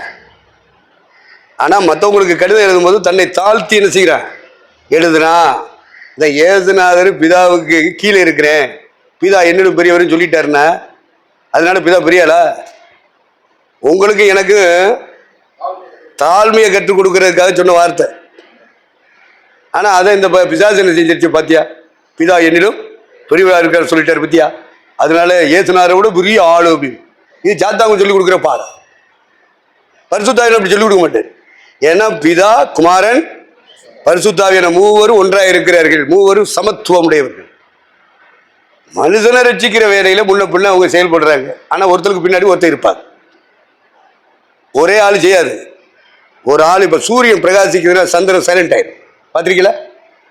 சூரியன் பிரகாசித்தால் நானும் உனக்கு ஈக்குவல் தான் அப்படி சொல்லிக்கிட்டு அது பிரகாசிக்குதா? சைலண்ட் ஆயிடும். சந்திரன் பயங்கரமா பௌர்ணமி நிலவா அடிக்குது அடி, நட்சத்திரங்கள் எல்லாம் கொஞ்சம் சைலண்டா தான். இப்ப சூரியன் இல்லை, சந்திரன் இல்லை, நட்சத்திரம் எப்படி இருக்கு? பிரகாசம். பிரகாசம் உள்ள நட்சத்திரங்களை அவரை துதியுங்கள், அவருடைய கிருபை. அதனால 3 சுடரும் இறைவனால் படைக்கப்பட்டதுதான். 3 இறைவனோட திட்டம் நிறைவேற்றும்படியாக வைக்கப்பட்டதுதான். ஆனாலும் சூரியன் பெரிய சுடர், சந்திரன் சிறிய சுடர், நட்சத்திரங்கள் அதோடு சேர்ந்து படைக்கப்பட்டதா இருந்தாலும் சின்ன சுடர். இதை விளங்கணும். எல்லாரும் பயன்படுறாங்க, எல்லாரும் பிரகாசிக்கிறாங்க, நானும் அவரும் ஈக்குவல் தான் நினைச்சிடக்கூடாது. இது போல பிதா, குமாரன், பரிசுத்தாவியானவர் மூவரும் ஒன்றாக இருப்பார்கள். இப்ப பிதா போல நமக்கு தெரிகிற இடத்துல பின்னாடி இருக்கிறார் குமாரன், அதுக்கு பின்னாடி இருக்கிற பரிசுத்தாவியான 3 பேரும் ஆவி, 3 பேரும் ஒன்னா இருப்பாங்க. 3 பேரு ஆவியை ஒண்ணுக்குள்ள ஒண்ணு வைக்கலாம். நான் ஜெயம் கொண்டு என் பிதாவின் சிங்காசனத்தில் உட்கார்ந்து இருக்கிறது போல ஜெயம் கொள்ளுகிறவர்கள் இவர்களோ அவர்களும் என்னோடு கூட சிங்காசனத்தில் உட்கார அருள் செய்வேன்னு சொல்றாரு. பிதா இருக்கிற சிங்காசனம் இது, குமாரன் இருக்கிற சிங்காசனம் இது, ஜெயம் கொள்கிறவன் இருக்கிற சிங்காசனம். இப்படியா பிரிச்சு பார்க்கறது? அது ஆவி, ஆவிக்குரியபடி சிந்திக்கணும்.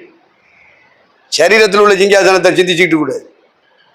அது அப்படி ஒரு ஆள் மடியில் உட்காந்துக்கிட்டு இருக்கணும். மடியில் இருக்கு அப்படின்னா லாசரை கொண்டு போய் ஆபிரகாம் மடியில் விட்டாங்க. அதுக்கு அர்த்தம் இல்லையா? விளங்கா போயில கையில் போய் பைபிள் சிக்கிச்சு. மடியில் உட்கார வச்சால அவன் எவ்வளோ நாளைக்கு தாங்கிட்டு இருப்பான்? ஏன்னா ஆவி, என்னது ஆவி. அப்போ மடி என்றால் அதனுடைய ஸ்பிரிச்சுவல் மீன்ஸ், ஆவிக்குரிய அர்த்தம் என்ன, ஞான அர்த்தம் என்ன, மறைபொருள் என்ன என்பதை தேடி கண்டுபிடித்து அதில் நிச்சயப்படுத்திக் கொள்ள வேண்டும் ஒவ்வொரு திருச்சபை தலைவர்கள். தவறா புரிஞ்சுக்கூடாது. ஐயா தான் சொன்னார் இந்த பாடத்தில், தவறான உபதேசங்கள் எப்படி உருவாகிறது அப்படின்றதுல இந்த மாதிரிலாம் வருது. நம்ம தான் நிதானிக்கணும். தப்பா பேசிட கூடாது. நம்ம தப்பா பேசிட்டோம், இன்னைக்கு எப்படி மாத்திக்கிட்டத்தில் வந்து ஊழியக்காரன் சொல்லிட்டு போயிடலாம். வளர்ந்தவர்கள், புரிந்து கொண்டவர்கள், ஸ்தாபனத்தின் தலைவர்களாக இருக்கிறவர்கள் அடையாளப்படுத்துகிறாங்கன்னா கொஞ்சம் யோசிச்சு எழுதணும். சில விஷயம் ஸ்ட்ராங் அடிக்க வேண்டியிருக்கு. நாங்கள் தான் மனவாட்டி சொல்லிட்டு போறா. தகுதி இருந்தால் சொல்லிட்டு போட்டு, நீ உனக்கு தகுதி இருந்தால் நீ சொல்லு. நாங்கள் தான் செய்யும் சொல்லிட்டு போற. நீ தகுதியாக இருந்தால் நீனும் சொல்லு. அதே மாதிரி சியோன்னு அவன் சொல்றான்னா நீனும் சொல்லு. நாங்கள் தான் மனவாட்டினா நீனும் சொல்லு. சொல்லக்கூடாது என்று சொல்லக்கூடாது. சொல்லுவதற்கு எல்லாருக்கும் உரிமை இருக்கு. அதுவும் இந்திய தேசத்தில் எல்லாருக்கும் சுதந்திரம் இருக்கு. கருத்து சட்டப்படியே சுதந்திரம் இருக்குல்ல. உனக்கு இருக்குன்னா நீ பேசல, வேற வேண்டாம்டா. அதனால உங்களை மாதிரி என்ன மாதிரி ஆட்கள் சொல்லிடலாம். ஏன்னா நம்ம வளர்ச்சி இல்லாதவர்கள். வளர்ந்தவர்கள் அந்த ஸ்தாபன பேரையோ அந்த நபருடைய பேரையோ பேசுவதற்கு யோசிக்கும். ஸ்தாபன பேரையும் பேசக்கூடாது, நபர் பேரையும் சொல்லக்கூடாது. நீங்கள் பிரசங்கங்கள்ல அதில் ரொம்ப ஜாக்கிரதையாக இருங்க. நான் பேசுறேன்னு சொல்லி நீங்களும் பேசுறாங்க. எங்களுக்கு ரோல் மாடல் பாஸ்டர் அன்புதாசு தான் சொல்லி நீ வாட்டுக்க குண்டக்க பேசி ஒன்றையும் பிடிச்சிட்டு போனோம்னு உங்கள் தலைவர் அது இன்னாரு கூட தூடா. நீ தான் பேசுறியாமே, இருந்தா இத்தனை ஆதாரம் இருக்கு, இந்த பேசியிருக்க. ஓ ஸ்தாபனத்துடைய தலைமை, ஓ மக்களுடைய ரத்த பிடிக்க நீங்களாகணும் நீ சொல்லலாம். மற்றவங்களெல்லாம் ஏற்றுக்கொள்ளணுன்ற மாதிரி நினைக்கவும் கூடாது, எழுதவும் கூடாது. அதில் நீங்க தெளிவா இருக்கணும்.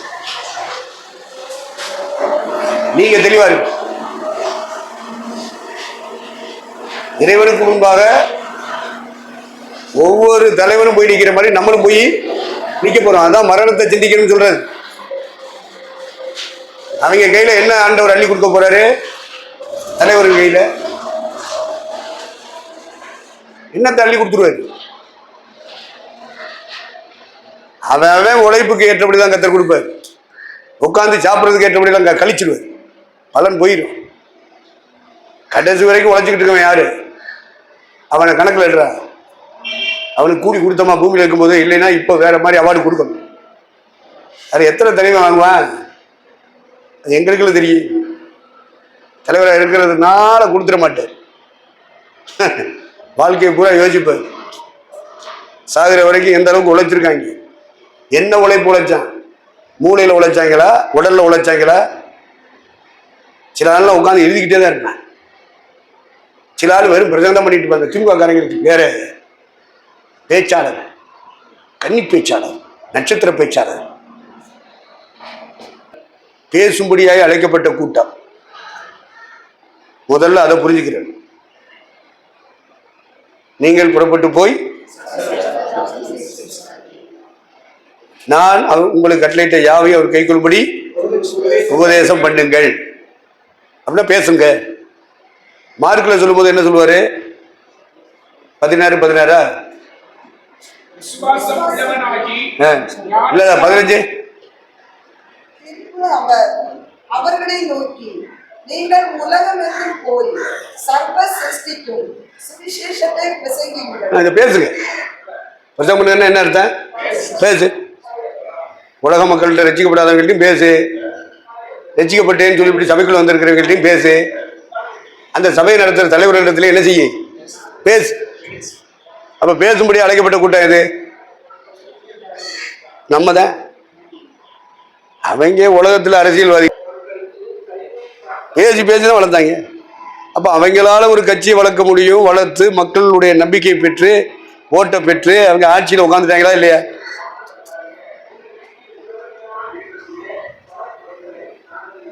அவங்களால முடியும்னா பரிசுத்தாய் பெற்ற நம்மளால முடியுமா? முடியாதா?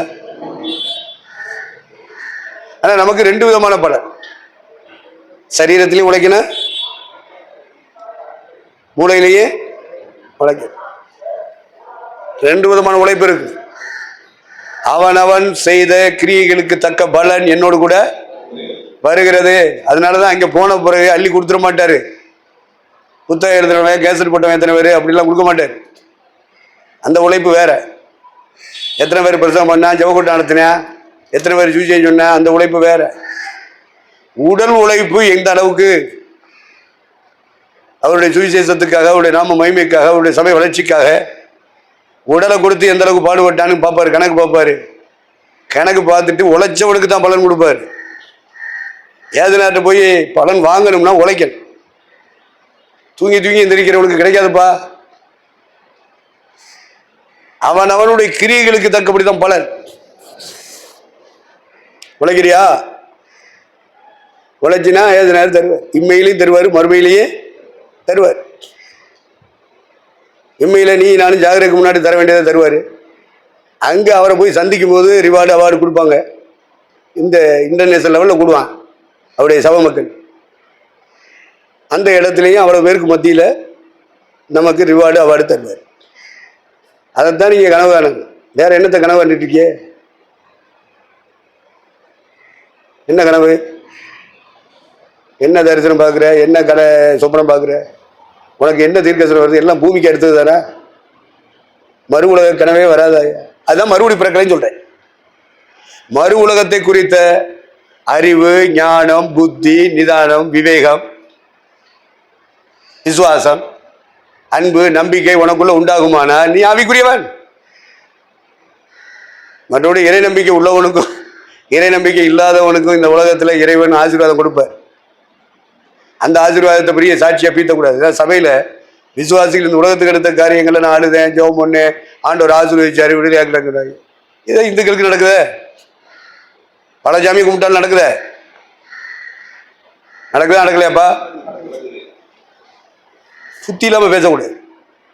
சூரியனுக்கு கீழே பூமிக்கு மேல நடக்கிறதெல்லாம் பெரிய மிராக்கல் ஹீலிங்னு சொல்லிக்கிட்டு இருக்காது.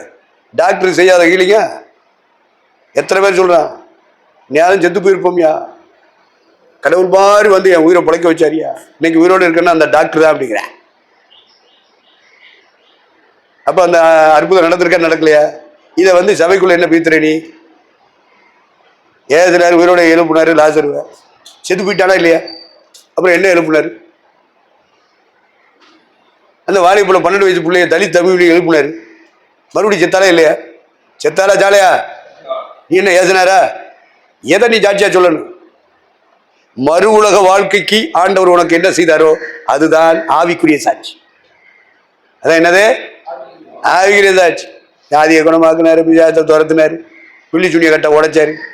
என்னல பேசுற? ஊழியக்காரங்களே அதான் பேசுறேன், விசுவாசிகள் அதான் பேசுறேன். நம்ம அதுக்கு அந்த எல்லைக்குள்ள போறது கிடையாது. எப்படின்னு சொல்லிட்டு போறாங்க. அது ஆவிக்குரிய ஊழியக்காரங்க இல்லப்பா. ஆவிக்குரியவன் தான் ஆவிக்குரியவளை பேசுவான். மறுபடி பிறந்தவன் தான் ஆவிக்குரியவன். மற்ற கிறிஸ்தவன் பூரா பக்திக்குரிய கிறிஸ்தவன். ஆர்ச்சிலே இருப்பான், ஜிஎஸ்சிலே இருப்பான், பெந்தகோஸ்திலே இருப்பான். பக்தியின் அடையாளங்கள் இருக்கும் அவங்கள்ட்ட. அதை வச்சு நீங்க ஆவிக்குரிய கிறிஸ்தவன் சொல்லிடக்கூடாது. ஆவிக்குரிய கிறிஸ்தவன் யார் என்றால் மறுபடி. அப்ப மறுபடி பிறக்காமலே பிரசவம் பண்ண முடியுமான்னு கேட்டா முடியும். இந்த நிக்கோதேமு செஞ்சிருக்கானே. வேதத்துல எந்த கேள்வி கேட்டாலும் பதில் சொல்லுவானே. இஸ்ரவேல் நாட்டில் இருக்கிற அத்தனை கிராமங்களும் பட்டணங்களும் போய் பிரசவம் பண்ணியிருக்கானே. அவ்வளவு மக்களாலும் பாராட்டப்பட்டிருக்கானே. பாப்புலர், பெயர் பெற்ற போதகன். நான் ஏன் சொல்ல நீ பருவத்துக்கு வர மாட்டேடா, நீ ஊழியம் செஞ்சாலும் பருவத்துக்கு வர மாட்டேங்கிற. பருவத்துக்கு வரணும்னா என்ன செய்யணும் சொல்லுங்க? மறுபடி பிறக்கணும். ஏதோ கிறிஸ்தவ குடும்பத்தில் பிறந்து கிறிஸ்தவ பேரை வச்சிருக்கிறதுனால நீ பருவம் தர மாட்ட. அதான் நீங்க தெளிவா சொல்லிக் கொடுக்கணும். நீங்க தான் சொல்லிக் கொடுக்கணும். நான் ஒரு ஆள் சொல்லிக் கொடுத்தா போதாது, நீங்க சொல்லிக் கொடுங்க. இப்படி சொல்லிக் கொடுக்கணும். கிறிஸ்தவ குடும்பத்தில் பிறந்து கிறிஸ்தவ பேரை வச்சுக்கிட்டதுனால கிறிஸ்தவ மத சடங்குகளை செய்து ஒருத்தர் கிறிஸ்தவனா இருந்தால் கிறிஸ்தவத்தில் உள்ள என்ன ஒழுங்கு மதம் என்ன சொல்லுது அந்த சடங்குகளை செஞ்சுட்டு வர்றவன் கிறிஸ்தவன் அல்ல. தெளிவா நீங்க பேச திருப்பி திருப்பி பேசணும். அவன் மனம் திரும்ப வரைக்கும் பேசணும், மறுபிறப்பு அடை வரைக்கும் பேசணும். இல்லைன்னா பிசாசு என்ன செய்வான், நீ கிறிஸ்தவனா பிறந்திருக்கல, உனக்கு கிறிஸ்தவ பேர் தானே இருக்கு, நீ பிறந்ததுலேருந்து கிறிஸ்தவ கும்புறியில பரலோகம் போயிருவேன்னு சொல்லுவான். பச்சை பொய். ஆதாமே வாழ்கிட்ட சொன்ன அந்த பொய்யன் இவங்கள்ட்ட சொல்லிட்டே இருக்கான். அதனாலதான் இன்னும் மனம் திரும்பாம இருக்கு. எந்த கோசல பேருக்கு முங்கி ஞாபகம் எடுத்துட்டு உள்ள இடைச்சல உள்ள வந்து உட்காந்துருப்பேன். இப்படிப்பட்டவங்க எல்லாம் ஒழித்து வந்திருப்பாங்க. நீங்களும் நானும் தான் தெளிவுபடுத்தணும். அதனால நீங்க சொல்லிக் கொடுப்பீர்கள் என்ற நம்பிக்கையில தான் நான் உங்களுக்கு சொல்லிக் கொடுக்குறேன்.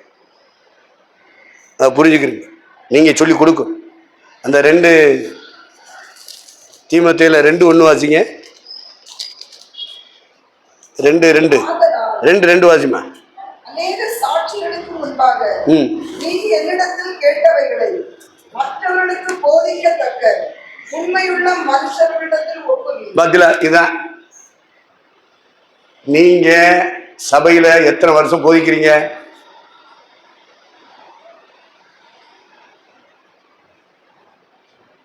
அந்த விசுவாசிகள் என்ன செய்யறாங்க? திரும்ப வாசிமா. அநேக சாட்சிகளுக்கு முன்பாக நீ என்னிடத்தில் கேட்டவைகளை. அப்படின்னு பண்ணுவா, நீ என்னிடத்தில் கேட்டவைகள். இப்ப பவுல் தீமோத்தேயுக்கு சொல்லிக் கொடுக்குறேன். இப்ப நான் உங்களுக்கு சொல்லிக் கொடுக்குறேன். இப்ப புரியும்னு நினைக்கிறேன். நீ என்னிடத்தில் கேட்டவைகளை அப்படின்னா ஒண்ணு பவுல் சொல்றான், 2வது தீமோத்தேயு கேட்கிறான். இப்ப என்ன சொல்றாரு விஷயத்தை பார்ப்போம். அடுத்து மற்றவர்களுக்கு போதிக்கத்தக்க உண்மையுள்ள மனுஷர்களிடத்தில் நெக்ஸ்ட் ஜெனரேஷன் ஒப்பட. நீ என்னென்ன சத்தியங்கள் படிச்சிருக்க? என்னென்ன சத்தியம் படிச்சிருக்க? பவுல் என்னெல்லாம் தீமோத்தேயுக்கு சொல்லி கொடுத்துருக்கான். அப்ப ஒரு சாட்சி பவுல், 2வது சாட்சி தீமோத்தேயு, 3வது சாட்சி அவன் தீமோத்தேயு போய் மற்றவனுக்கு சொல்லணும். அவன் யாரா இருக்கணும்? இன்னொருத்தனுக்கு சொல்றவனா இருக்கணும். அப்ப மொத்தம் எத்தனை கணக்கு இருக்க? 4. இதை தலையில எழுதி வச்சுக்க. சாகுற வரைக்கும் உன் மண்டையில இருக்கு. எழுது. இப்படி எழுதாவிட்டால் அப்புறம் எழுதுங்கள் கல்லறைகள் சொல்ல வேண்டியிருக்கும். விண்ணில் மண்ணில் எழுதி போட்டுருவேன், புதைச்சிருவேன். அடிக்கடி அதை சிந்திச்சுக்க. விருந்து வீட்டுக்கு போவதை பார்க்கலாம் துக்க வீட்டுக்கு போறது நல்லது. ஏன்? உயிருள்ள மனுஷன் அதை சிந்திப்பான். அதை சிந்திக்கணும். சிந்திக்கலைன்னா பிசாசு உங்களை மேய்ஞ்சிருவேன். 4 2 தீமோத்தேயு 2:2 4 சாட்சிகளை நம்ம பார்க்கிறோம். அதை நீங்க எழுதி வச்சுக்கிறீங்க. பைபிள்ல வசனம் இருக்கு. வசனம் இருக்கு அப்புறம் படிச்சுக்கணும்னு நினைக்காத. விளக்கத்தை எழுது. நம்பர் 1 பவுலுடைய எழுது. நம்பர் 2 தீமோத்தேயு எழுது. 3வது தீமோத்தேயுட்ட பிரசங்கம் கேட்கிறவன் எழுது. பிரசங்கம் கேட்கிறவனிடத்தில் பிரசங்கம் கேட்கிறவன் 4வது சாட்சி. இப்படி இந்த 2ஆம் வசனத்துக்கு நீங்க விளக்கங்களை படிச்சிருக்கணும். இதை சொல்லி கொடுக்கணும்.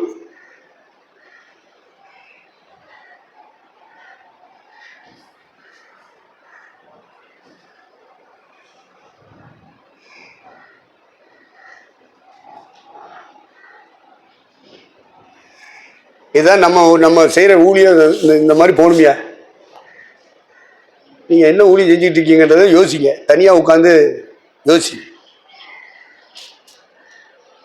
நம்ம இப்ப சொல்லிக்கிட்டு இருக்கோம். ஏன்னா ஒரே ஒரு வாழ்க்கை தான் நமக்கு என்னெல்லாம் சத்தியங்களை ஆண்டவர் சொல்லி கொடுத்தாரோ இந்த சத்தியங்களை எல்லாம் நம்ம சபை மக்களுக்கு சொல்லணும். ஆனா அந்த சபை மக்கள் எப்படி இருக்கணும்? மற்றவங்களுக்கு சத்தியங்களை சொல்லி கொடுக்கிற அளவுக்கு அவங்களை நீங்க வளர்த்தெடுக்க.